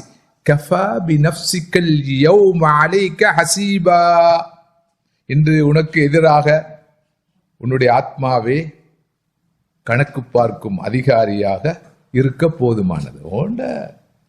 ஓண்ட புத்தகமே உன்னை பத்தி சொல்லு. யாரும் வந்து சொல்ல தேவையில்ல. உலகத்துல தானே அவருடைய சிபாரிசு, இவருடைய ரெக்கமெண்டேஷன், அவருடைய ரெக்கமெண்டேஷன், அவர் நிராகரிச்சிட்டாரு, அவர் ஓகேண்டாரு, இவர் ஓகே இல்லை. நோ, மறுமையில அவருடைய கிதாபு பேசும். கிதாபோட சேர்த்து அது மட்டும் பேசினாலும் பரவாயில்ல, அவரே எழுதின புத்தகம், நாளாந்தம் அவர் எழுதும் புத்தகம் மாத்திரமல்ல பேசும். எழுதுங்க, நான் எழுதும் புத்தகம் ஒரு கட்டுரை எழுதுங்கப்பா, நான் எழுதும் புத்தகம் என்று எழுதலாம். என்ன எழுதி கொண்டிருக்கிறோம் ஒவ்வொரு நாளும், இதுவரை என்ன எழுதினோம், எத்தனை சாப்டர்ஸ் அத்தியாயங்கள் மிஞ்சிருக்குது, அதுல என்ன எழுத போறோன்றதை இப்ப தீர்மானிங்க. பேலன்ஸ் காலத்துல தீர்மானிக்க வேண்டியிருக்குது. இந்த புத்தகம் மாத்திரம் இல்லை, நாளை மறுமையிலே நமக்கு எதிராக நமது உடல் உறுப்புகளே பேசுண்டு வருது தானே. அல்யௌம நக்திமு அலா அஃப்வாஹிம், இதற்கு முத்திரையிடப்படும். பிறகு அவர்களுடைய கைகள், கரங்களும், அவர்களுடைய ஏனைய உறுப்புகளும், கால்களும், அனைத்து உறுப்புகளும் பேசும், தோள்களும் பேசும். எல்லாரும் அவனுக்கு எதிராக சாட்சி சொல்லும். பாருங்க, அதனாலதான் நாம நம்முடைய காலை நேர வகுப்பு தொடர்ல சொன்னோம், மனிதனுடைய முதலாவது எதிரி அவனும் இல்லை, இவனும் இல்லை, யாரும் இல்லை. அவனுக்கு அவனே எதிரி, அவனுடைய நப்சு தான் எதிரி. அதுதான் கேமை கொடுக்கும், அதுதான் கடைசியில மனிதனுக்கு எதிரியாக மாறும். அவனுடைய உறுப்புகளை அவனுக்கு எதிராக சாட்சி சொல்லும். இதை செஞ்சா, இப்படி செஞ்சா. இங்க நாங்க சொல்ல வந்த விஷயம் என்னென்றால், மனிதன் பற்றிய இஸ்லாத்துடைய பார்வையில் மிக முக்கியமான ஒரு அம்சம்தான் மனிதன் முக்கல்லஃப். அவன் பல அருள்களை பெற்றிருக்கிறான், அவனிடம் சில அமானிதங்கள் எதிர்பார்க்கப்படுகின்றன, பல உரிமைகளை பெற்றிருக்கிறான், கடமைகள் நிறைவேற்றப்பட வேண்டும் என்று எதிர்பார்க்கப்படுகிறது. சும்மா இந்த அருள்கள் வழங்கப்படல. அல்லாஹ் சும்மா அவன் ரூல் எழுந்துவதில்லை, சும்மா மனிதனா படைக்கல.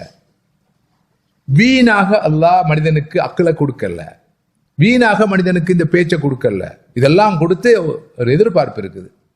ஒரு கம்பெனிக்கு ஒருவர் எடுத்து அவருக்கு எல்லா ஃபெசிலிட்டிஸும் கொடுக்கப்படுது. நல்ல ஒரு பேக்கேஜ், ஃபுல் பேக்கேஜ்.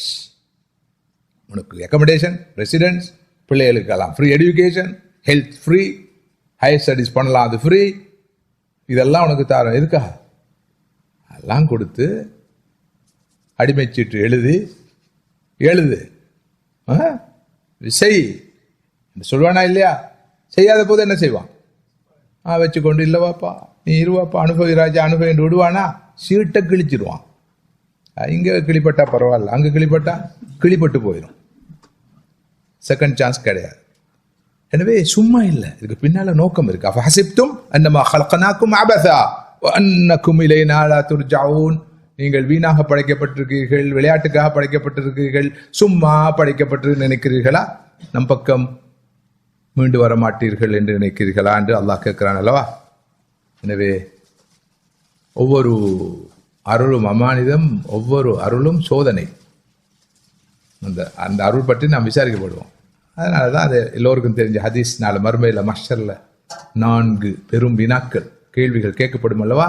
அந்த கேள்விகளுக்கு பதில் சொல்லாத வரை அவருடைய பாதம் அஷ்ஷயால் அன் அம்ரிஹி மாதா அமில பிஹி வஅன் ஃபீமா அஃப்னா வஅன் ஷபாபிஹி ஃபீமா அப்லா வஅன் மாலிஹி மிம்மா இக்தஸபஹு ஃபீமா அன்ஃபகஹு வஅன் இல்மிஹி மாதா அமில பிஹி. கிடைச்ச ஆயில வச்சு என்ன செய்தாய் சொல்லு. கிதாபு சொல்லும், உறுப்புகளும் சொல்லும். அவரோட கிதாபு இருக்குதே, அதுல எல்லாம் இருக்கும். கிதாப்ல, அவரோட புஸ்தகத்துல இளமை, ஸ்பெஷலா இளமை, என்ன செய்தாய், என்ன சாதித்தாய், எப்படி சம்பாதித்தாய், எப்படி செலவு செய்தாய், பெற்ற அறிவை வைத்து என்ன ஒரு பணியை ஆற்றினாய், பதில் சொல்ல வேண்டும். எனவே சிறிய பெரிய அனைத்து விஷயங்களுக்கும் நமது கிதாபு பதில் சொல்லும், நாமும் பதில் சொல்ல வேண்டி இருக்கும் என்பது தான் மனிதன் பற்றி இஸ்லாத்துடைய பார்வை. இந்த மனிதன் பற்றிய இந்த இஸ்லாத்துடைய பார்வை ரொம்ப கம்ப்ரஹென்சிவானது, முழுமையானது, சரியானது. இன்னும் எத்தனையோ விஷயங்களை சொல்லிக்கொண்டு போகலாம். நேரத்தை கவனத்தில் கொண்டு நான் விட்ட இடத்துல இருந்து பிரபஞ்சம் பற்றிய, உலகம் பற்றிய இஸ்லாத்துடைய பார்வையை இன்னும் விரிவாக விளக்கமாக நீங்கள் படிக்க வேண்டும் என்று எதிர்பார்க்கிறேன். அதே போல மனிதன் பற்றிய இஸ்லாத்துடைய பார்வையை விரிவாக விளக்கமாக படிக்க வேண்டும் எதிர்பார்க்கிறேன். கம்பரட்டிவாக அடுத்த ஆன்மீக கொள்கைகளில், மதங்களில் பிரபஞ்சம் பற்றி என்ன சொல்லப்படுகிறது, இஸ்லாம் பிரபஞ்சத்தை பற்றி என்ன சொல்கிறது, அவை மனிதனை பற்றி என்ன சொல்லுகின்றன, இஸ்லாம் மனிதனை பற்றி என்ன சொல்லுகின்றன என்பதை படிக்க வேண்டிய தேவை இருக்கு. 2 நோக்கங்களுக்காக. முதலாவது, நமது அகீதாவை, நமது ஈமானை, நமது கொள்கையை நாம் தெளிவாக புரிந்திருக்க வேண்டும். அதுதான் ஈமான். இந்த பார்வை தான் ஈமான். 2வது, நமது அடுத்த தலைமுறையினருக்கு இஸ்லாத்துடைய இந்த வேர்ல்ட் வியூவை மிக சரியாக, அப்பீலிங்காக, அவர்கள் ஏற்றுக்கொள்ளக்கூடிய வகையில், ஜீர்ணிக்கக்கூடிய வகையில், அங்கீகரிக்கக்கூடிய வகையில், புரிந்து கொள்ளக்கூடிய வகையில் நாம் முன்வைக்க வேண்டிய தேவை இருக்கு. எனவே நமது பாரம்பரிய ஒழுங்கில் கொடுத்து சரி வராது. அர்கானுல் ஈமான், அர்கானுல் இஸ்லாம், ஈமான் கொள்ள வேண்டிய அம்சங்கள், இஸ்லாத்துடைய அடிப்படைகள் சொன்னால் மாத்திரம் போதாது.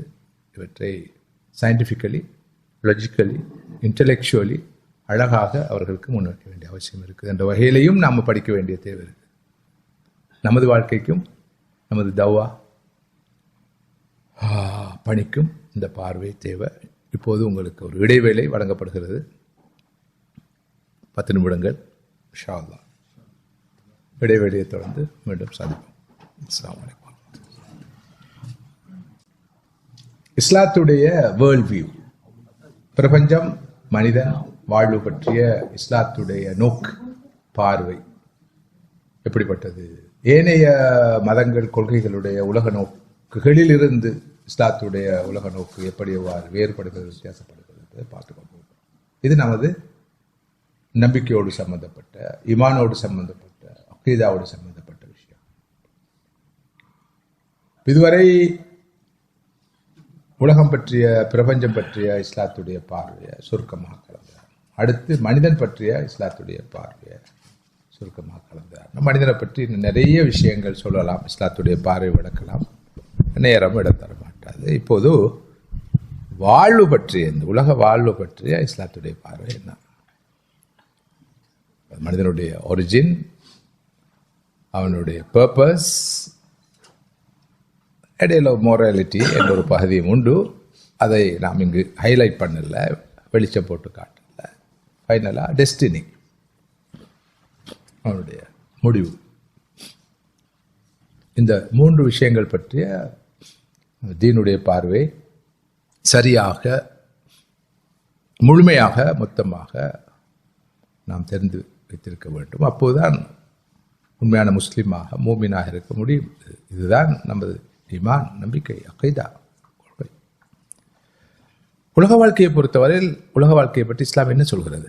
சுருக்கமாக எல்லோருக்கும் தெரிந்த விஷயங்களை நாம் கொஞ்சம் கோட்பாட்டு ரீதியாக முன்வைக்கிறோம், அவ்வளவுதான். முதலாவது இஸ்லாத்துடைய உலகம் பற்றிய பார்வை என்ன? துனியா மஸராத்துல் ஆஹிரா, உலக வாழ்க்கை என்பது மறுமையின் விளை நிலம். மறுமைக்காக விளைச்சல் ஈடுபடுவதற்கு அல்லாஹ் தந்திருக்கிற ஒரு களம் தான் உலக வாழ்க்கை. உலக வாழ்க்கை உலக வாழ்க்கைக்காக அல்ல, உலக வாழ்க்கை உலக வாழ்க்கைக்காக அல்ல. உலக வாழ்க்கை என்பது செயற்படுவதற்காக. வேறு வார்த்தையை சொல்வதாக இருந்தால், இது தாருல் அமல், இது கர்மமாற்றுவதற்கு, செயற்படுவதற்குரிய இடம். மறுமைதான் தாருல் ஜஸா, கூலி பெறுவதற்கான இடம். அங்கு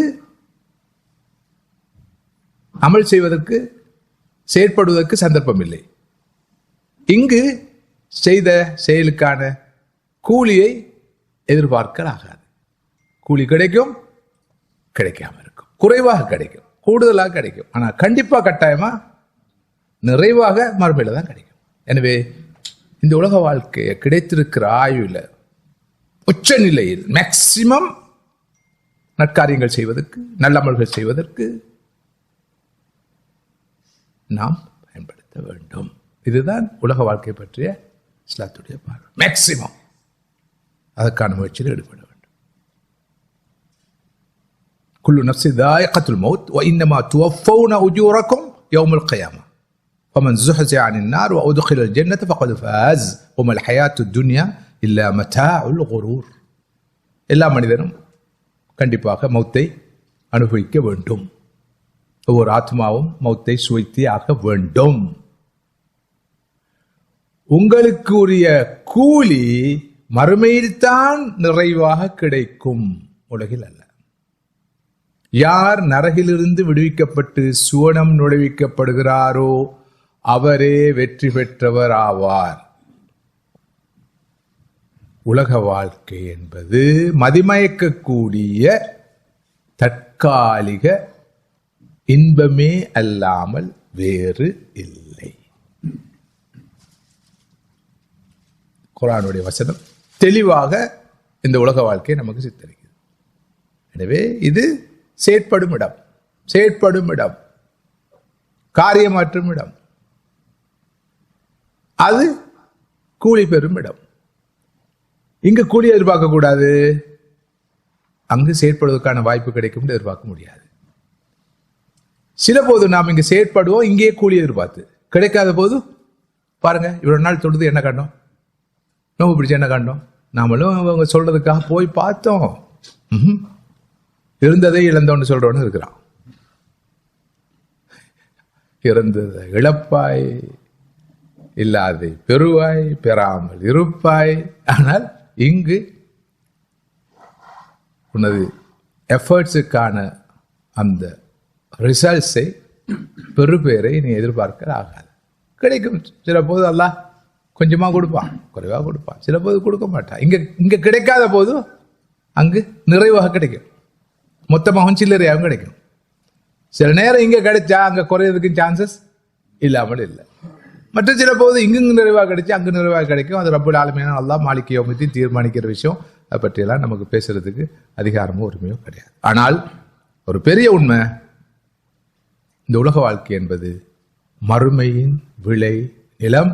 எனவே மறுமைக்காக, மறுமையின் வெற்றிக்காக உலக வாழ்க்கையின் ஒவ்வொரு கன பொழுதையும் நாம் உச்ச நிலையில் பயன்படுத்த வேண்டும். எந்த அளவுக்கு நாம் செயற்பட்டு கொண்டே இருக்க வேண்டும் என்றால், இயங்கிக் கொண்டே இருக்க வேண்டும் என்றால், ஓடிக்கொண்டே இருக்க வேண்டும் என்றால், இதோ கியாமத் வரப்போகிறது, உலகம் அழிய போகிறது. அதுக்கான அறிகுறிகள் எல்லாம் வெளிப்பட்டாச்சு. வானத்தை பார்த்தாலும், பூமியை பார்த்தாலும், கடலை பார்த்தாலும், கரையை பார்த்தாலும் உலகம் அழிய போகிறது என்றது நல்லா விளங்குது. ஒருவர் தன்னுடைய கையிலே ஒரு ஈத்தமர கன்றை எடுத்துக்கொண்டு தோட்டத்துக்கு போறார், நாட்டுறதுக்கு. ஒரு கர்மம் மாற்ற போறார், ஆக்கப்பணி அல்லவா, ஐமாரா ஹிலாஃபா ஐபாதா ஐமாரா, நாட்ட போறார். இந்த நேரம் அவர் என்ன செய்யணும்? ஸல்லல்லாஹு சொன்னாங்க, ஃபல் யக்ரிஸஹா, கியாமத்து வரட்டும், உலக அழிவு வரட்டும், உலகமே அழியட்டும், நோ ப்ராப்ளம்.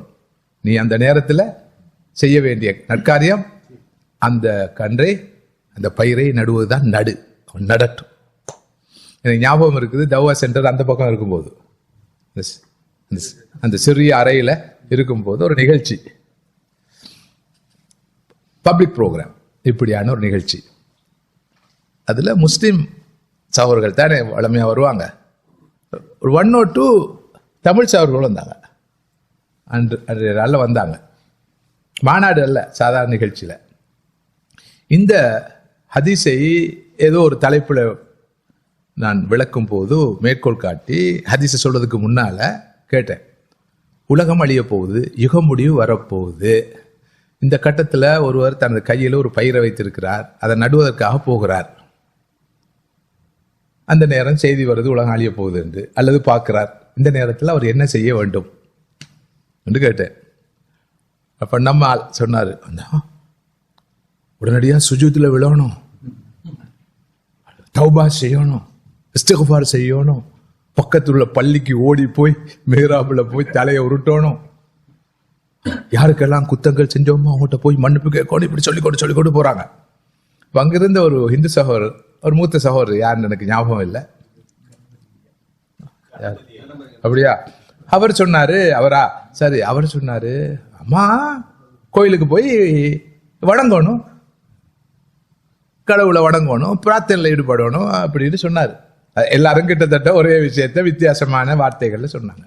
நான் சொன்னேன், நமது மார்க்கம், நமது இறை தூதர், நமது வழிகாட்டி, நமது ஆன்மீக தலைவர் என்ன சொல்றாருன்னா, ஃபல் யக்ரிசா, அவர் அங்கேயும் போக தேவையில்லை, இங்கேயும் போக தேவையில்லை. அந்த நேரம் அவர் செய்யக்கூடிய அமல், அல்லாஹ்வை சந்திப்பதற்கு முன்னால், மரணத்துக்கு முன்னால் அவர் செய்யக்கூடிய நற்காரியம் அந்த மரத்தை நடுவதுதான்.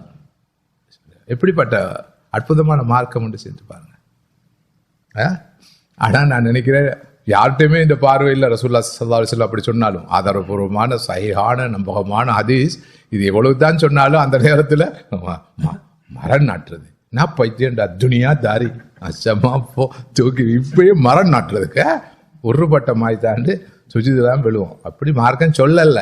இது மார்க்கம் பற்றிய நமது பார்வையில் இருக்கிற மிகப்பெரிய கோளாறு. இது திருத்துறது ரொம்ப கஷ்டம். எனிவே நம்ம சொல்லிக்கொண்டே இருப்போம். எனவே இந்த மறுமை தான் நம்முடைய பார்வையா இருக்கும். நமது கால்கள் பூமியில் இருந்தாலும் கண்கள் ஆகரால் இருக்கணும், மறுமையில இருக்கணும். அந்த பார்வை வந்துட்டா நாம் எந்த செயலில் ஈடுபட்டாலும் பிரச்சனை இல்லை. அல்லாஹ்வுடைய திருப்தியை நாடிதானே நம்ம உழைக்க போறோமா, சம்பாதிக்க போறோமா, கடை தெருக்கு போறோமா, மஸ்ஜிதுக்கு போறோமா, மல்சாவுக்கு போறோமா, காலேஜுக்கு போறோமா, எங்க போனாலும் பிரச்சனை இல்லை. இந்த பார்வை இருந்தா அதான் ரொம்ப ரொம்ப ரொம்ப முக்கியமானது. இந்த பார்வை இல்லைன்னு சொன்னால் மஸ்ஜிதுக்கு போறது கூட எந்த புண்ணியத்தையும் தராது. வெறுமனே அவர் ஒரு பழக்க தோஷத்தால போறாரு, எந்த புண்ணியம் இல்லாமல் போய்விடும். இந்த பார்வை வந்துவிட வேண்டும். உலகம் என்பது மறுமைக்கான விளை நிலம். பெரிய தலைப்பு. இந்த தலைப்பில் நாம் தனியான விரிவுரை நடத்தி இருக்கிறோம். இந்த தலைப்பில் மட்டும் மனித வாழ்வு பற்றிய இஸ்லாத்துடைய பார்வையில் இந்த பார்வை முக்கியம். எனவே வாழ்க்கையை பாசிட்டிவா பார்க்கணும். வெறுமனே உலக வாழ்க்கை தான் எல்லாம், இதனுடைய அடைவுகள் தான் எல்லாம், இதனுடைய இலக்குகள் தான் எல்லாம் என்று போனோம்னா நாம் தோத்து போவோம். நமது அனைத்து செயற்பாடுகள் மூலமாகவும் மறுமையின் வெற்றியை நாம் நாட வேண்டும், தேட வேண்டும் என்ற விஷயம் இஸ்லாம் சொல்லும் வாழ்வு பற்றி பேசும்போது. அடுத்ததாக இஸ்லாத்துடைய வேர்ல்ட் வியூவில் அடுத்த முக்கியத்துவம் பெறுவது துனியா தாருப்திலா வம்திஹான். உலக வாழ்க்கை என்பது ஒரு சோதனை களம். இது ஒரு டெஸ்ட், இது ஒரு ட்ரையல், இது ஒரு சோதனை களம். நாம் பல வழிகளில் வகைகள் சோதிக்கப்படுவோம். அந்த சோதனை சொல்ற நேரமே மனதுக்கு வருவேன்னாண்டா இந்த நெகட்டிவான விஷயங்கள். ஆமா, அல்லாஹ் சோதிப்பான், வறுமையை கொண்டு சோதிப்பான், பொருளாதார நெருக்கடியை கொண்டு சோதிப்பான், அறியாமையை கொண்டு சோதிப்பான், கவலையை கொண்டு சோதிப்பான், இழப்பை கொண்டு சோதிப்பான், பறிச்சு சோதிப்பான். சகோதரர்களே, இல்லை, அல்லாஹ் தஆலா தந்து சோதிப்பான், தராமலும் சோதிப்பான். அறியாமையை கொண்டு சோதிப்பான், அறிவை தந்து சோதிப்பான், வறுமையை கொண்டு சோதிப்பான், செல்வத்தை தந்து சோதிப்பான், நோயை தந்து சோதிப்பான், உடல் ஆரோக்கியத்தை தந்து சோதிப்பான், தமிழ்நாட்டில் வைத்து சோதிப்பான், லண்டன்ல பிஆர் தந்து சோதிப்பான். இங்க நிறைய சவர்கள் இந்த வந்த புதுசில, அதாவது கிறிஸ்துக்கு முன், நான் சொல்லுவேன் கிமு கிபி, திமு திபி, வமு வபி, கோமு கோபி, இப்படி ஒரு லிஸ்ட் இருக்கு. கிறிஸ்துக்கு முன் கிறிஸ்துக்கு பின் எல்லாருக்கும் தெரியும். திமு திபின்னா திருமணத்துக்கு முன் திருமணத்துக்கு பின். வமு வபின்னு சொன்னா வாழ்க்கை துணையில வஃபாத்துக்கு முன் வஃபாத்துக்கு பின். அனுபவம் உள்ளவங்களுக்கு மட்டும் அது தெரியும். அந்த அனுபவத்தை பெற்றவன் நான். அடுத்தது கோமு கோபி. கொரோனாவுக்கு முன் விளங்குதா? இப்படி இங்கு வந்த எல்லோருக்கும் பிஆருக்கு முன் பிஆருக்கு முன் மஸ்ஜிதோட, பள்ளியோட, தவாவோட. ஆமா, பள்ளியிலிருந்து வெளியே போக சொன்னாலும் போக மாட்டான். என்ன கொஞ்சம் நான் துவா கேட்டுட்டு வந்துடுறேன், கால திக்கிற என்ன முடிச்சிட்டு பிஆர் கிடைச்சிச்சு, சிறகு முளைச்சிடும். எல்லாருக்கும் இல்ல, பலருக்கு. அது கொஞ்ச நாள் அப்படி ஓடி இந்த பிஆர் சங்கதி முடிஞ்சு இப்ப புதிய சங்கதி வரும். அதுக்கு பிறகு இன்னொரு பிரச்சனை ஓடி வந்துருவாரு திரும்ப பேரமானே. அதை மறந்தாச்சு.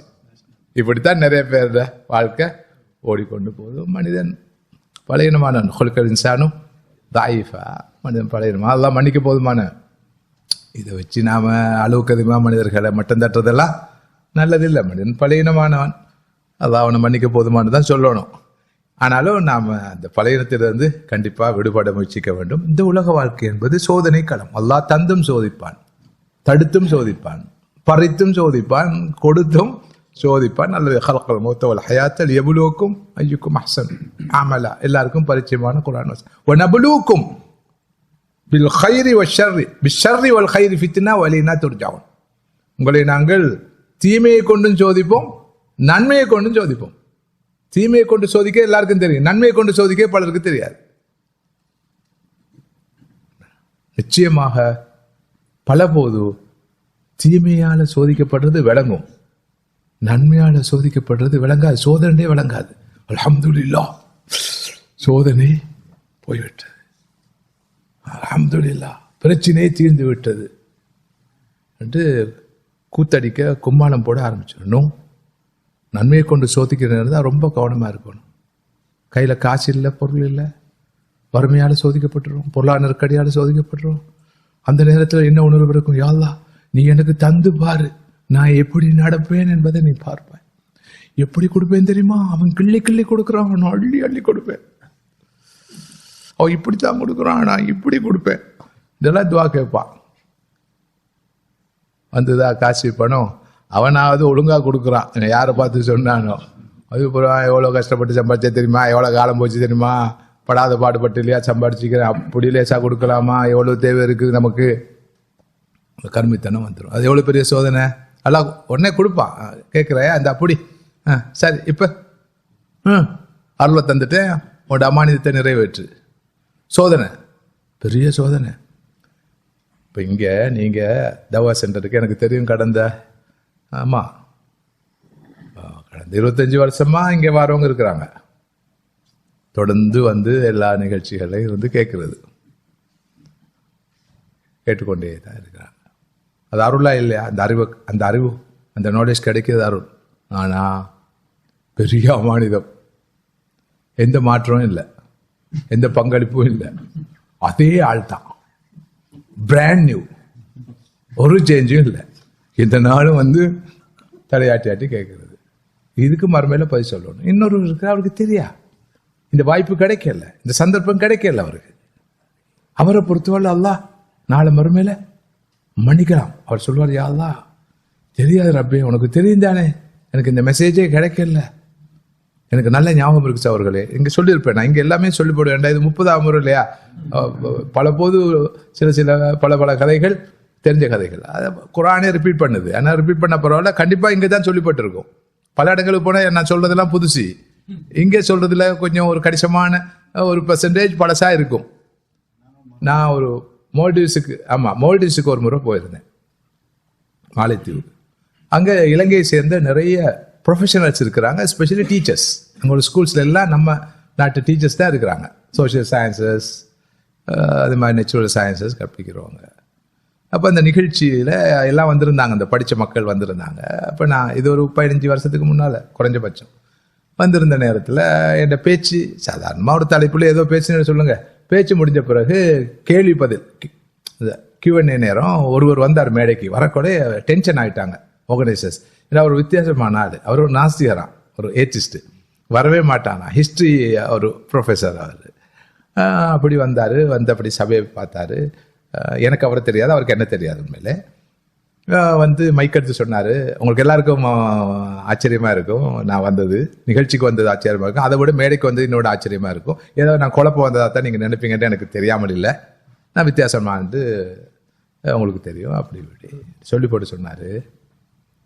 உண்மையிலேயே என்னுடைய குடும்பமும் என்னுடைய ஊரும் நமது ஊர் ஆலிம்களும் இவர் பேசின மார்க்கத்தை அன்றைக்கு எனக்கு சொல்லியிருந்தார். பள்ளிவாசல்ல சொல்லியிருந்தா, கொத்துபால சொல்லியிருந்தா, ஜும்மா நாள்ல சொல்லியிருந்தா, நான் இந்த கொள்கைக்காக இந்த மார்க்கத்துக்காக வாழ்ற ஆளா மாறியிருப்பேன். எனக்கு இப்போ வயசு 60 ஒரு வயசு சொன்னார், நல்ல வயதாது. எனக்கு இப்படியான ஒரு வேர்ஷன் ஆஃப் இஸ்லாம் கிடைக்கவே இல்லை. இஸ்லாம் வந்து ரொம்ப ஒரு அருவறுப்பான, ரொம்ப அலர்ஜிக்கான, ஒரு ரொம்ப மனதுக்கு பாரமான, ஒரு வெறுக்கத்தக்க ஒரு பார்வையை தான் தந்தாங்க. அதனால இஸ்லாமுண்டாவே நான் உண்மையில வெறுப்படைஞ்சு சொல்லி போட்டு அவர் சொன்னாரு. எனக்கு இவர் யாருன்னு தெரியாது. இவரை போல 5 பேர் இருந்தா போதும், உலகத்துல முழு உலகமும் இஸ்லாத்துடைய அந்த அந்த அந்த பாசறைக்கு வரும்னு சொல்லி சொன்னார். அவருக்கு உண்மையிலே தெரியாது, நம்மளை விட பல மடங்கு ஜான் பவான்கள் இஸ்லாமிய உலகத்தில் இருக்கிறான்னு தெரியாது. என்னத்தான் கண்டாரு, என்னத்தான் பார்த்தாரு. இப்ப பாருங்க, இந்த அறியாம இப்ப இந்த மனிதனை நாளை மறுமையில் அவர் அதைத்தான் சொல்லுவாரு. எனக்கு வீட்டில் தந்த இஸ்லாம், ஊர்ல தந்த இஸ்லாம், பள்ளியில தந்த இஸ்லாம், இந்த உலமாக்கன்னு சொல்றவங்க இஸ்லாம், யா அல்லாஹ் இதுதான். அதனால நான் இதை புரியல, உள்வாங்கல்ல, எனக்கு சரியான இஸ்லாம் கிடைக்கல. ஆனா எனக்கு உங்களுக்கு சொல்லாமா என்ற வாப்பா இந்த இப்ப ஒரு முபாரக் சொன்னார், ஒரு தலைப்பு மில்லியை உங்களுக்கு தாரதுக்கு சொன்னீங்களா இல்லையா? பழைய தலைப்புகளை தான் நம்ம திரும்ப திரும்ப தர வேண்டி இருக்குது. தலைப்பு எல்லாம் முடிஞ்சு எல்லா தலைப்புலையும் பேசிட்டீங்க. இப்போ அப்ப எப்படிப்பட்ட பேரறிஞர்கள், பெருந்தகைகள் உருவாயிருக்கோம். நீங்க இங்க முன்னால பார்த்தா அல்லாஹ் காவல். எனவே நான் என்ன சொல்ல வரேன்னா, எனக்கும் உங்களுக்கும் பெரிய ஒரு பொறுப்பு இருக்குது. நான் பெற்றிருக்கிற அற்பமான சொற்பமான அறிவை உங்களோட நான் பகிர்ந்து கொள்றேன். நீங்க என் மூலமா மட்டுமா பெறீங்க, இவ்வளவு பேர் மூலமா பெறீங்க. ஆமா, நீங்க பேச்சு போட்டியிலே நடத்துறீங்க. ஆமா, பேச்சு போட்டினா வழங்குது அவங்களுக்கு வந்து மார்க்ஸ் போடுறது, யாரு சிறந்த பேச்சாளர், யாரு சிறந்த எழுத்தாளர், நீங்க எல்லாம் ஜட்ஜஸ். ஆமா, ஜட்ஜஸ் பாக்குறது. எழுத்து போட்டி நடக்குது ஒரு பக்கம், யாரு நல்லா எழுதுறாரு, யார எழுத்து நல்லா இருக்குன்னு இன்னொரு பக்கம் பேச்சு போட்டி நடக்குது. நீங்க தான் ஜட்ஜஸா இருக்கிறீங்க. சோசியல் மீடியால அதுதானே நடக்குது. அதெல்லாம் அவ்வளவு நல்லது இல்லை. மார்க்கத்தை அப்படி கொச்சப்படுத்தக்கூடாது. பேச்சு போட்டி, எழுத்து போட்டி அல்ல மார்க்கன்றது. ஸோ நீங்க ரொம்ப நாலேஜபிள், நிறைய விஷயம் உங்களுக்கு கிடைக்குது, எளிமையா கிடைக்குது, கை கடக்கமா கிடைக்குது. தேடி வந்து இல்லையா தாராங்க, நாடி வந்து தாராங்க இல்லையா, விரட்டி வந்து துரத்தி வந்து இல்லையா தாராங்க உங்களுக்கு. ஆனா நீங்க எவ்வளவு டிமாண்டோட தெரியுமா ஒருத்தர் வாரீங்க, எனக்கு விளங்குது. சரி, அவங்களோட முகத்துக்காக நான் வந்தேன், என்ன செய்ய. அடே 1000 மைலுக்கு அப்பால இருந்து வந்திருக்கிறாங்க, அவங்களே வந்திருக்கிறாங்க. நாம இங்க பக்கத்துல இருந்து வாரதில்லை. வேலையா நாங்கெல்லாம் என்ன வேலை வெட்டி இல்லாதாக்கலாம் இல்லை? நான் கேட்குறேன், இது என்ன பேச்சு? அதைத்தானே சொல்றாங்க அவங்க. அவங்களுக்கு வேலை வெட்டி இல்லை, வாரானுவோ. நாம அப்படியா? எவ்வளவு பிஸியான ஆக்கள். கூப்பிடுறோம்னு அப்படித்தான் நினைக்கிறாங்களோ தெரியல. வாங்க வாங்க வாங்க வாங்க, சரி வந்துருங்க வந்துருங்க வந்துருங்க. இதெல்லாம் அவ்வளோ ஹெல்த்தியான விஷயங்கள் அல்ல. மனிதர்களுடைய பண்பாட்டை பலவீனமாக நாம் நினைக்க கூடாது. சுருக்கமாக சொன்னா நமக்கு பெரிய பொறுப்பு இருக்கு. அப்ப நான் சொல்ல வந்த செய்தி என்ன? இந்த உலக வாழ்க்கை என்பது சோதனை களம். நாம் சோதிக்கப்படுறோம். இந்த தவா சென்டர் கூட நாம் சோதிக்கப்படுறோம். முந்து இருக்கல, இப்ப கிடைச்சிருக்குது. யார் எதிர்பார்த்தா இந்த தவா சென்டர் இந்த இடத்துக்கு வரும், இந்த அமைப்புக்கு வரும், இந்த ஒழுங்குக்கு வரும்? வரலாறு தெரிந்தவர்களுக்கு தெரியும், எனக்கும் தெரியும். அல்லாஹ் அருளா தான் தந்தான். அதே நேரம் பெரிய அமானிதம். இது ஒரு சோதனை, பெரிய சோதனை. நம்ம எல்லாருக்கும் பொறுப்பு இருக்கு. யாரும் இதுல பார்வையாளர் இல்லை, நம்ம எல்லாரும் பங்காளிகள். கண்டிப்பா, கட்டாயமா. எனவே உச்ச நிலையில இதை பயன்படுத்த வேண்டிய தேவை இருக்குது. அல்ஹம்துலில்லாஹ், நான் இங்க சொல்லாம இருக்க முடியாது. இந்த தவா சென்டரை பொறுத்தவரையில் நேற்று நான் சொன்னேன், சகோதரிகள் பக்கம் ஒரு தொய்வு ஏற்பட்டு இருக்கிறதோ என்று எனக்கு தோன்றுகிறது என்று சொல்லி. என்னடா, சகோதரிகள் தான் ரொம்ப ரொம்ப ஆக்டிவாக, ஆர்வத்தோட, ஊக்கத்தோட, உற்சாகத்தோட, ஈடுபாட்டோட, பல சிரமங்களுக்கு மத்தியில், வீட்டு மட்டத்தில் உள்ள சவால்களுக்கு மத்தியில், சில போது வீட்டார்களுடைய கடுபிடிகளுக்கு மத்தியில், நெருக்குவாரங்களுக்கு மத்தியில், அழுத்தங்களுக்கு மத்தியில் அவங்க தான் ஒர்க் பண்ணி கொண்டு வராங்க. அல்ஹம்துலில்லாஹ், அல்லாஹ்வுடைய கிருபையில உண்மையை நம்ம சொல்லாமல் இருக்க முடியாது. ஆண்களோடு ஒப்பிட்டு சொல்ல முடியாத அளவுக்கு சகோதரர்களுடைய ஈடுபாடும் செயற்பாடுகள் இருந்து வருது. இன்னும் அதிகமாக அவர்கள் ஈடுபாடு கொண்டதுக்காகத்தான் நாம் அப்படியெல்லாம் பார்க்குறோம். சில போது பிழையான சில பார்வைகளும் வரலாம். அதை பற்றியெல்லாம் நம்ம அலட்டிக்கொள்ள வேண்டிய அவசியம் இல்லை. ஆனால் மொத்தமாக பார்க்கிற போது மாஷா அல்லாஹ் சகோதரிகளை விட அதிகமாக இந்த தவா சென்டரை பயன்படுத்துகிறாங்க. அதனால தான் போன வருஷத்து மாநாட்டில் நான் சொன்னேன், தவா சென்டரை பேசிக்கலி சகோதரிகளுக்கு கொடுங்க, ஒப்படைங்க, நீங்களும் அந்த தவா சென்டரை பயன்படுத்திக்கோங்க சொன்னா இல்லையா? அப்போயாவது ரோசம் வருமானு பார்த்தா இவர் வருவாராம், சொல்லுவாராம், போவாராம், நாம கொடுத்துருவோமா என்ற பார்வை நம்ம சகோதரர்கள்ட்ட இருக்கு. நான் யாருக்கும் சார்பாவோ எதிராக பேசல, யதார்த்தத்தை பேசுறேன். சகோதரர்கள் தான் அப்படி ரொம்ப ஆக்டிவா இருப்பாங்கன்னு சொன்னா நிச்சயமா நான் சொல்லுவேன், சகோதரிகள் கொஞ்சம் அடக்கமா இருந்துட்டு போங்க, இங்க சகோதரர்கள் ரொம்ப வேகமா இருக்கிறாங்க, அவங்களுக்கு இந்த தவா சென்டர் போதாது, தாங்காது, நீங்களும் இதை தாங்க வராதிங்க சீதேவிகள் சொல்லிடலாம். ஆனா அவங்க தான் ஆக்டிவா இருக்கிற, அதை பயன்படுத்துறாங்க. எனவே தவா சென்டர் என்ற இந்த அருளை அமானிதமாக கருதி அவர்கள் செயற்படுவதை நாம் பாராட்டாமல் இருக்க முடியாது. நீங்க தான் சந்தோஷப்படணும். அதைட்டு உங்க வீட்டார்கள், உங்க சகோதரிகள், உங்களது மனைவிமார்கள், உங்களது பிள்ளைகள் தானே.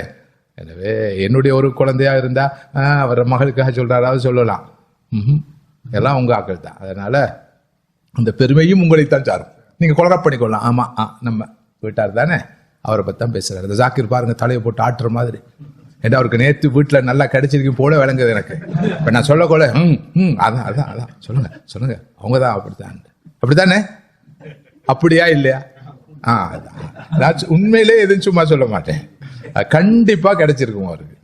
என்ன நீங்க சொல்றது இல்லையா? அவர் என்ன தொய்வு நிலைன்றெல்லாம் சொல்றாங்க, யாரோ எதையோ ஊதிட்டாங்க போல இருக்கு. உண்மை நிலையை சொல்லுங்க, சொல்லத்தானே வேணும். அப்படி அல்ஹம்துலில்லாஹ். அதாவது சொல்லுங்க. ஆமாமா, அதாவது ஹசரத்துடைய நீண்ட கால கவலை. ஆமா, அவர் என்ன சொல்றாருன்றா, அல்லாஹ் கபூல் செய்யட்டும், இவ்வளவு ஆகுறது அது ஆகாதா, சாத்தியம் இல்லைன்னு மட்டும் தயவு செஞ்சு சொல்லாதீங்க. ஹசரத் என்ன சொல்றாரு, இந்த பக்கத்தில் உள்ள பில்டிங்கையாவது வாங்கி இந்த பள்ளியை பெருசாக்கணும்.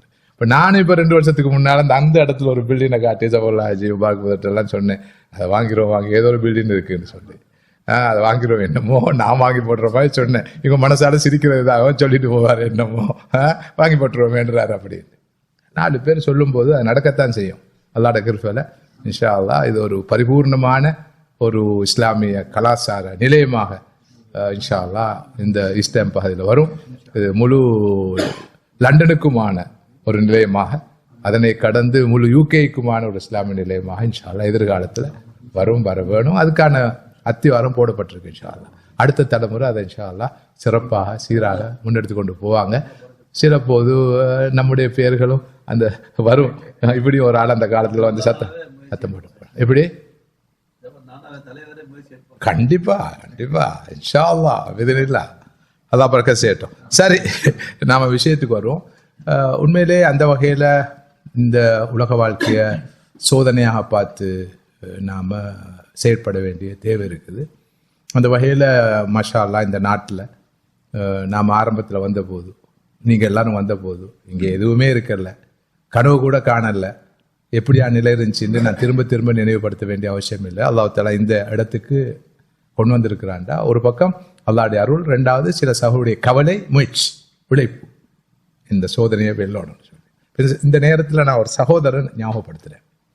அவரும் ஒரு மிகச்சாதாரண சகோதரராக பார்க்கப்பட்டு வந்தவர், எல்லோராலும் அத்தா என்று அன்பாக அழைக்கப்படுகின்ற சகோதரர் ஜக்கரியா அவர்கள். ஆமா, அவரு இந்த தவா சென்டருடைய பயணியர்ஸ்ல ஒருவர், முன்னோடிகள்ல ஒருவர், மிக சாதாரண மனிதர். அவர் இங்கு வந்த காலத்தில், இருந்த காலத்தில் எந்த ஒரு மார்க்க ரீதியான செயற்பாடும் இல்லை. அந்த நேரத்தில் அவர் இந்த சிந்தனையை தூவி இருக்கிறார், எல்லோருக்கும் உணர்வை கொடுத்திருக்கிறாரு. நாம் எல்லாரும் சேர்ந்து எதையாவது பண்ணணும், சரியான மார்க்க விளக்கங்களை பெறணும், கொடுக்கணும், பகிரணும். அவருக்கு தெரிஞ்ச விஷயங்கள் பகிர்ந்து கொண்டார். மாத்திரமல்ல, கடைசி கடைசி மூச்சு வரைக்கும் அவர் இதோட தொடர்பாகவே இருந்தார். என்னுடைய காலை வகுப்புகள் நடக்கிற நேரம் முதலாவது வரக்கூடியவர் அவர் தான் இருப்பார். அவருடைய அந்திம காலத்தில், கடைசி காலத்தில் அவருடைய 2 கால்களும் ரொம்ப மோசமான நிலை இருந்தது. நடப்பதற்கு ரொம்ப சிரமப்படுவார், கஷ்டப்படுவார். அந்த நிலையிலையும் நேர காலத்தோடு வந்து அதிலே போட்டு இருப்பார். சில போது என்னையும் கூட அவர் கண்டிச்சிருக்கிறார். என்ன நேரத்துக்கு வரப்படாதான், நான் நேரத்துக்கு வருவேன், என்னை அழைச்சிட்டு வரோம் இல்லையா, அப்போ நான் அங்கே சண்டை போட்டு இருப்பேன். போவோம் என்ன அவசரம் இருங்க அங்கே ஒத்தரே இருக்க மாட்டாங்க, போய் என்ன செய்வோம் தான் எனக்கு சொல்லப்படும். நானும் கொஞ்சம் டைம் கீப்பிங்கில் ரொம்ப கராரானான்னு அவர்களுக்கு தெரியும். அப்போ அந்த வகையில் அந்த சகோதரர் நேர காலத்தோடு வந்து இருப்பார். கடைசி வரைக்கும் அமைதியாக இருந்து, ஆரவாரம் இல்லாமல், அலட்டி கொள்ளாமல், எதையும் எதிர்பார்க்காமல், எந்த ஒரு உலக லாபத்தை எதிர்பார்க்காமல், அங்கீகாரத்தை எதிர்பார்க்காமல், கரகோஷத்தை எதிர்பார்க்காமல், கைத்தட்டலை எதிர்பார்க்காமல் வாழ்ந்துட்டு போன ஒரு மனிதர் என்பதற்கு நாம் எல்லோரும் சாட்சியாக இருப்போம்னு நினைக்கிறேன். நானும் சாட்சியாக இருக்கிறேன். அவர் வஃபாத் ஆயிட்டார். உண்மையிலே மாஷா அல்லாஹ், அல்லாஹ் அவரை பொருந்திக் கொள்ளணும். அவருக்காக நாம் எல்லாரும் துவா செய்வோம். மன்சன்ன சுன்னத்தன் ஹசனத்தன் ஃபலஹு அஜ்ருஹா வஅஜ்ருமன் அமில பிஹா இலா யௌமில் கியாமா.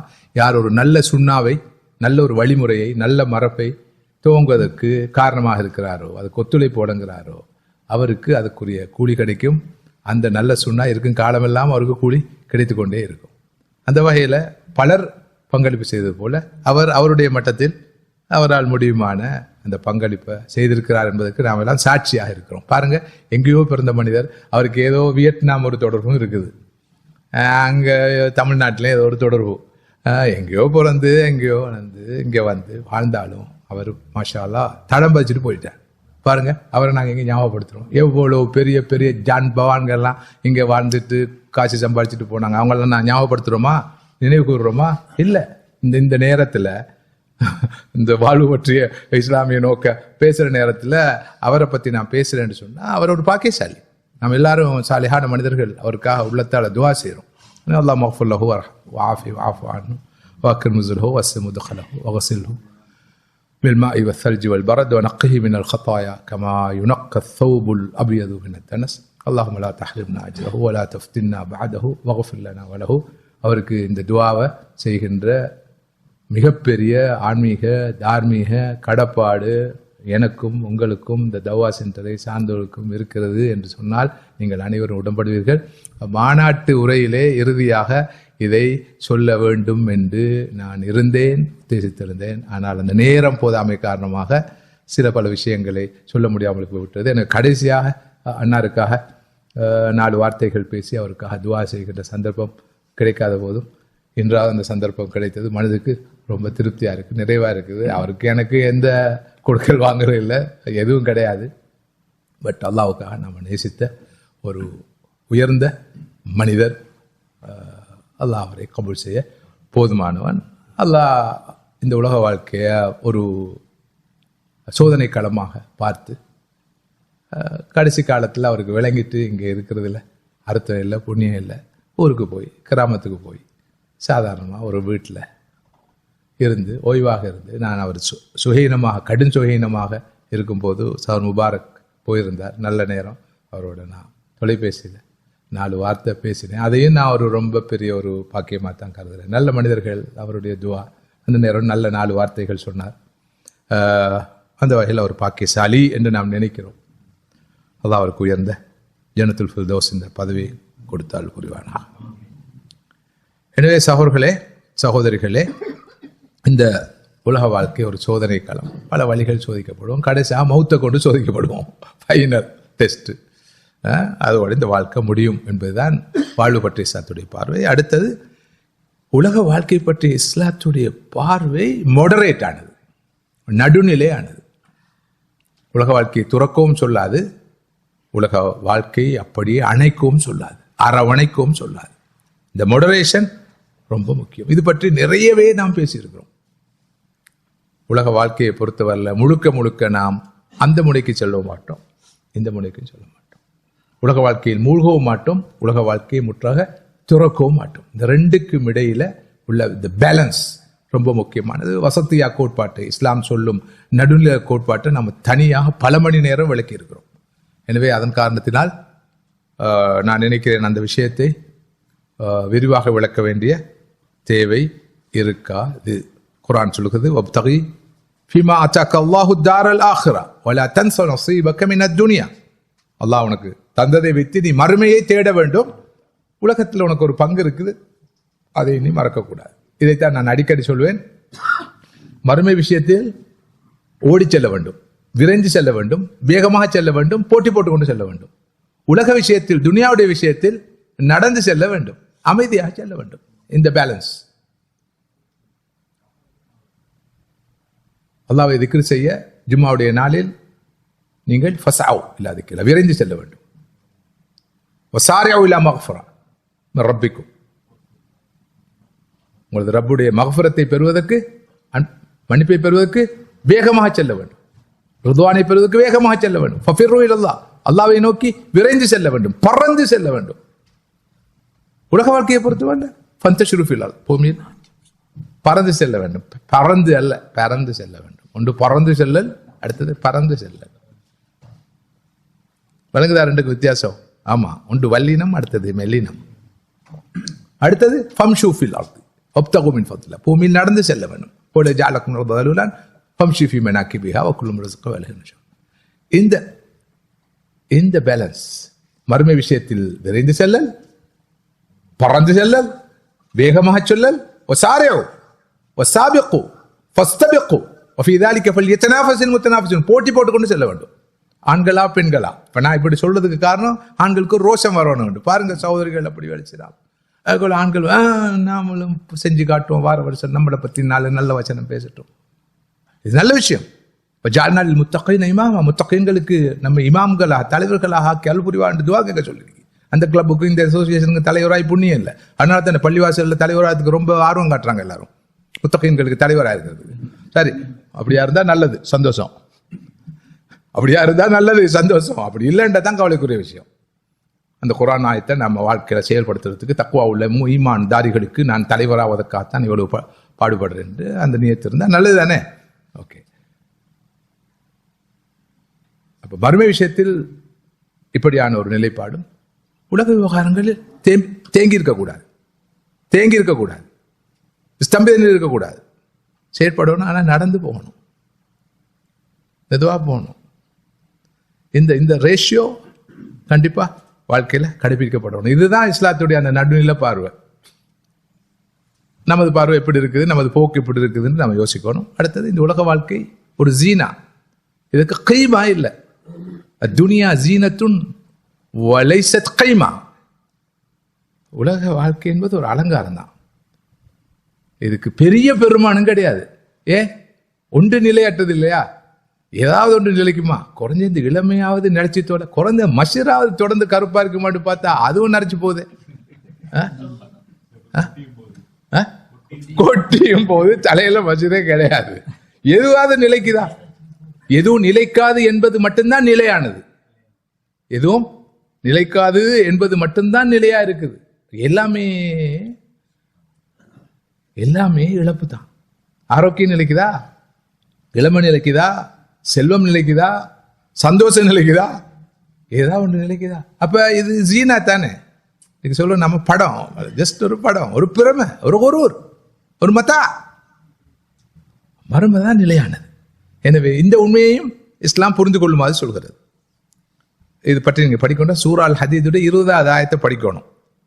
அது மட்டும் சொல்லி முடிக்கிறேன். يعلموا أنما الحياة الدنيا لعب ولهو وزينة وتفاخر بينكم وتكاثر في الأموال والأولاد كمثل غيث أعجب الكفار نباته ثم يهيج فتراه مصفرا ثم يكون حطاما وفي الآخرة عذاب شديد ومغفرة من الله ورضوان وما الحياة الدنيا إلا متاع الغرور. سبحان الله. அறிந்து கொள்ளுங்கள், இந்த உலக வாழ்க்கை என்பது லைப், விளையாட்டு, வலஹு, வெறும் பொழுதுபோக்கு, வசீனா, ஒரு அலங்காரம், தஃபாகுர் பைனக்கும், உங்களுக்கு மத்தியில் பெருமை எடுத்துக் கொள்வது, தக்காத்துர் ஃபில் அவ்வாலி வல் அவுலாத், உங்களது செல்வங்களையும் குழந்தைகளையும் வைத்து நீங்கள் ஏதோ ஒரு வகையில் பெருமைப்படுவது. எதை போலண்டா, ஒரு மழை பொழிகிறது, அந்த மழையின் காரணமாக ஒரு தாவரம் முளைக்கிறது. அதனை பார்த்து விவசாயிகள் புலகாங்கிதம் அடைகிறார்கள், மகிழ்ச்சி அடைகிறார்கள். திடீரென்று அந்த பசுமையான தாவரம் உலர ஆரம்பிக்கிறது, காய்கிறது, மஞ்சளிக்கிறது. பிறகு அது பதராக மாறுகிறது, கிராஸ் முடிகிறது. பிறகு மறுமையை நோக்கி அவர் போகிறார். அங்கு உண்டு அதாபுன் ஷதீத், கடுமையான வேதனை உண்டு. அவ் மகஃபர்த்து மின் அல்லாஹ், அல்லாஹ்வுடைய மன்னிப்பும், வருதுவான், அல்லாஹ்வுடைய அருளும் கிடைக்கும். இதுதான் உலக வாழ்க்கை. உமல் ஹயாத்து துன்யா இல்லா மத்தாவுல் குரூர். உலக வாழ்க்கை என்பது அற்பமான சொற்பமான தற்காலிக மதிமயக்கக்கூடிய இன்பமே அல்லாமல் வேறு எதுவும் இல்லை. இந்த ஆயத்தை நான் அழகாக விளக்கலாம்னு நினைக்கிறேன், எனக்கு சந்தர்ப்பம் இல்லை. மிக முக்கியமாக அவர்களே, இஸ்லாமிய உலக நோக்கை பொறுத்தவரையில் செக்குலரிசத்தை நாம் படிக்க வேண்டிய தேவை இருக்குது. செக்குலரிசம் என்பது இஸ்லாமிய உலக நோக்குக்கு நேர் எதிரானது போலவே மெட்டீரியலிசம் என்ற மற்றொரு பயங்கரமான கொள்கை இருக்குது. இது எல்லாரையும் மாட்டி படிக்குது. இதை நாம் இலங்கையில் சடவாதம் என்று சொல்லுவோம், பொருள் முதல்வாதம் என்று மொழிபெயர்க்கிறாங்க. தமிழ்நாட்டில் எப்படி ஷேக் மொழிபெயர்க்கிறாங்க? மாத்தியாவை பொருள் முதல்வாதம் என்றா. இந்த மாத்தியா என்ற சடவாதம் செக்குலரிசத்துடைய முக்கியமான ஒரு ஒரு ஒரு ஒரு பேஸ். இந்த சடவாதம் தான் இந்த காலத்தில் ஆக பெரிய ஈமானுக்கு உழவிக்கிறது. சடவாதம், பொருள் முதல்வாதம் நம்ம எல்லோரையும் ஆட்டி படிச்சு கொண்டு இருக்குது. இந்த பொருளை தேடுறது தேடுறது தேடுறது, அதுக்கு பின்னால் போய் நமது ஈமான் இழக்கிறோம், நம்பிக்கை இழக்கிறோம், அகீதாவை இழக்கிறோம், அமல் இழக்கிறோம், இபாத் இழக்கிறோம். இது பற்றி படிப்பதற்கு இன்னொரு புத்தகத்தை நான் சிபாரிசு செய்கிறேன். நேற்று ஒரு புத்தகம் செக்குலரிசம் பற்றிய புத்தகம், ப்ரொஃபஸர் நகீப் அல் அத்தாஸுடைய புத்தகம். இந்த புத்தகமும் கண்டிப்பாக வாசிக்கப்பட வேணும். Faith versus materialism, Maulana Abul Hasan Ali Nadvi ரஹிமஹுல்லாஹ் சூரத்துல் கஹஃப் என்ற அந்த அழகான அற்புதமான சூறாவுக்கு வெள்ளிக்கிழமை ஜும்மா நாளில் நாம் ஓத வேண்டிய ஸல்லல்லாஹு அலைஹி வஸல்லம் அவர்களால் சிபாரிசு செய்யப்பட்ட அந்த சூறாவுக்கான விளக்கம். அதாவது Islam versus faith versus materialism, faith versus அதாவது ஈமான் ஒல் மாத்தி, அல் ஈமானு ஒல் மாத்தியான இந்த புத்தகம் மௌலானா அபுல் ஹசன் நதவியுடைய சூரத்துல் கஹஃபுக்கான விளக்கம். இந்த சூறாவை ஸல்லல்லாஹு அலைஹி வஸல்லம் அவர்கள் வெள்ளிக்கிழமை நாளில் ஓதி வர சொன்னாங்க. ஓதி வந்தால், அவ்வப்போது ஓதி வந்தால், அதனுடைய 10 ஆயத்துகளை ஓதினால், 3 ஆயத்துகளை ஓதினால் கூட தஜ்ஜாலுடைய தீங்கிலிருந்து பாதுகாப்பு பெறலாம், தஜ்ஜால் இசத்திலிருந்து பாதுகாப்பு பெறலாம். தஜ்ஜால் இசம் தான் இந்த காலத்தில் மிகப்பெரிய இசம்.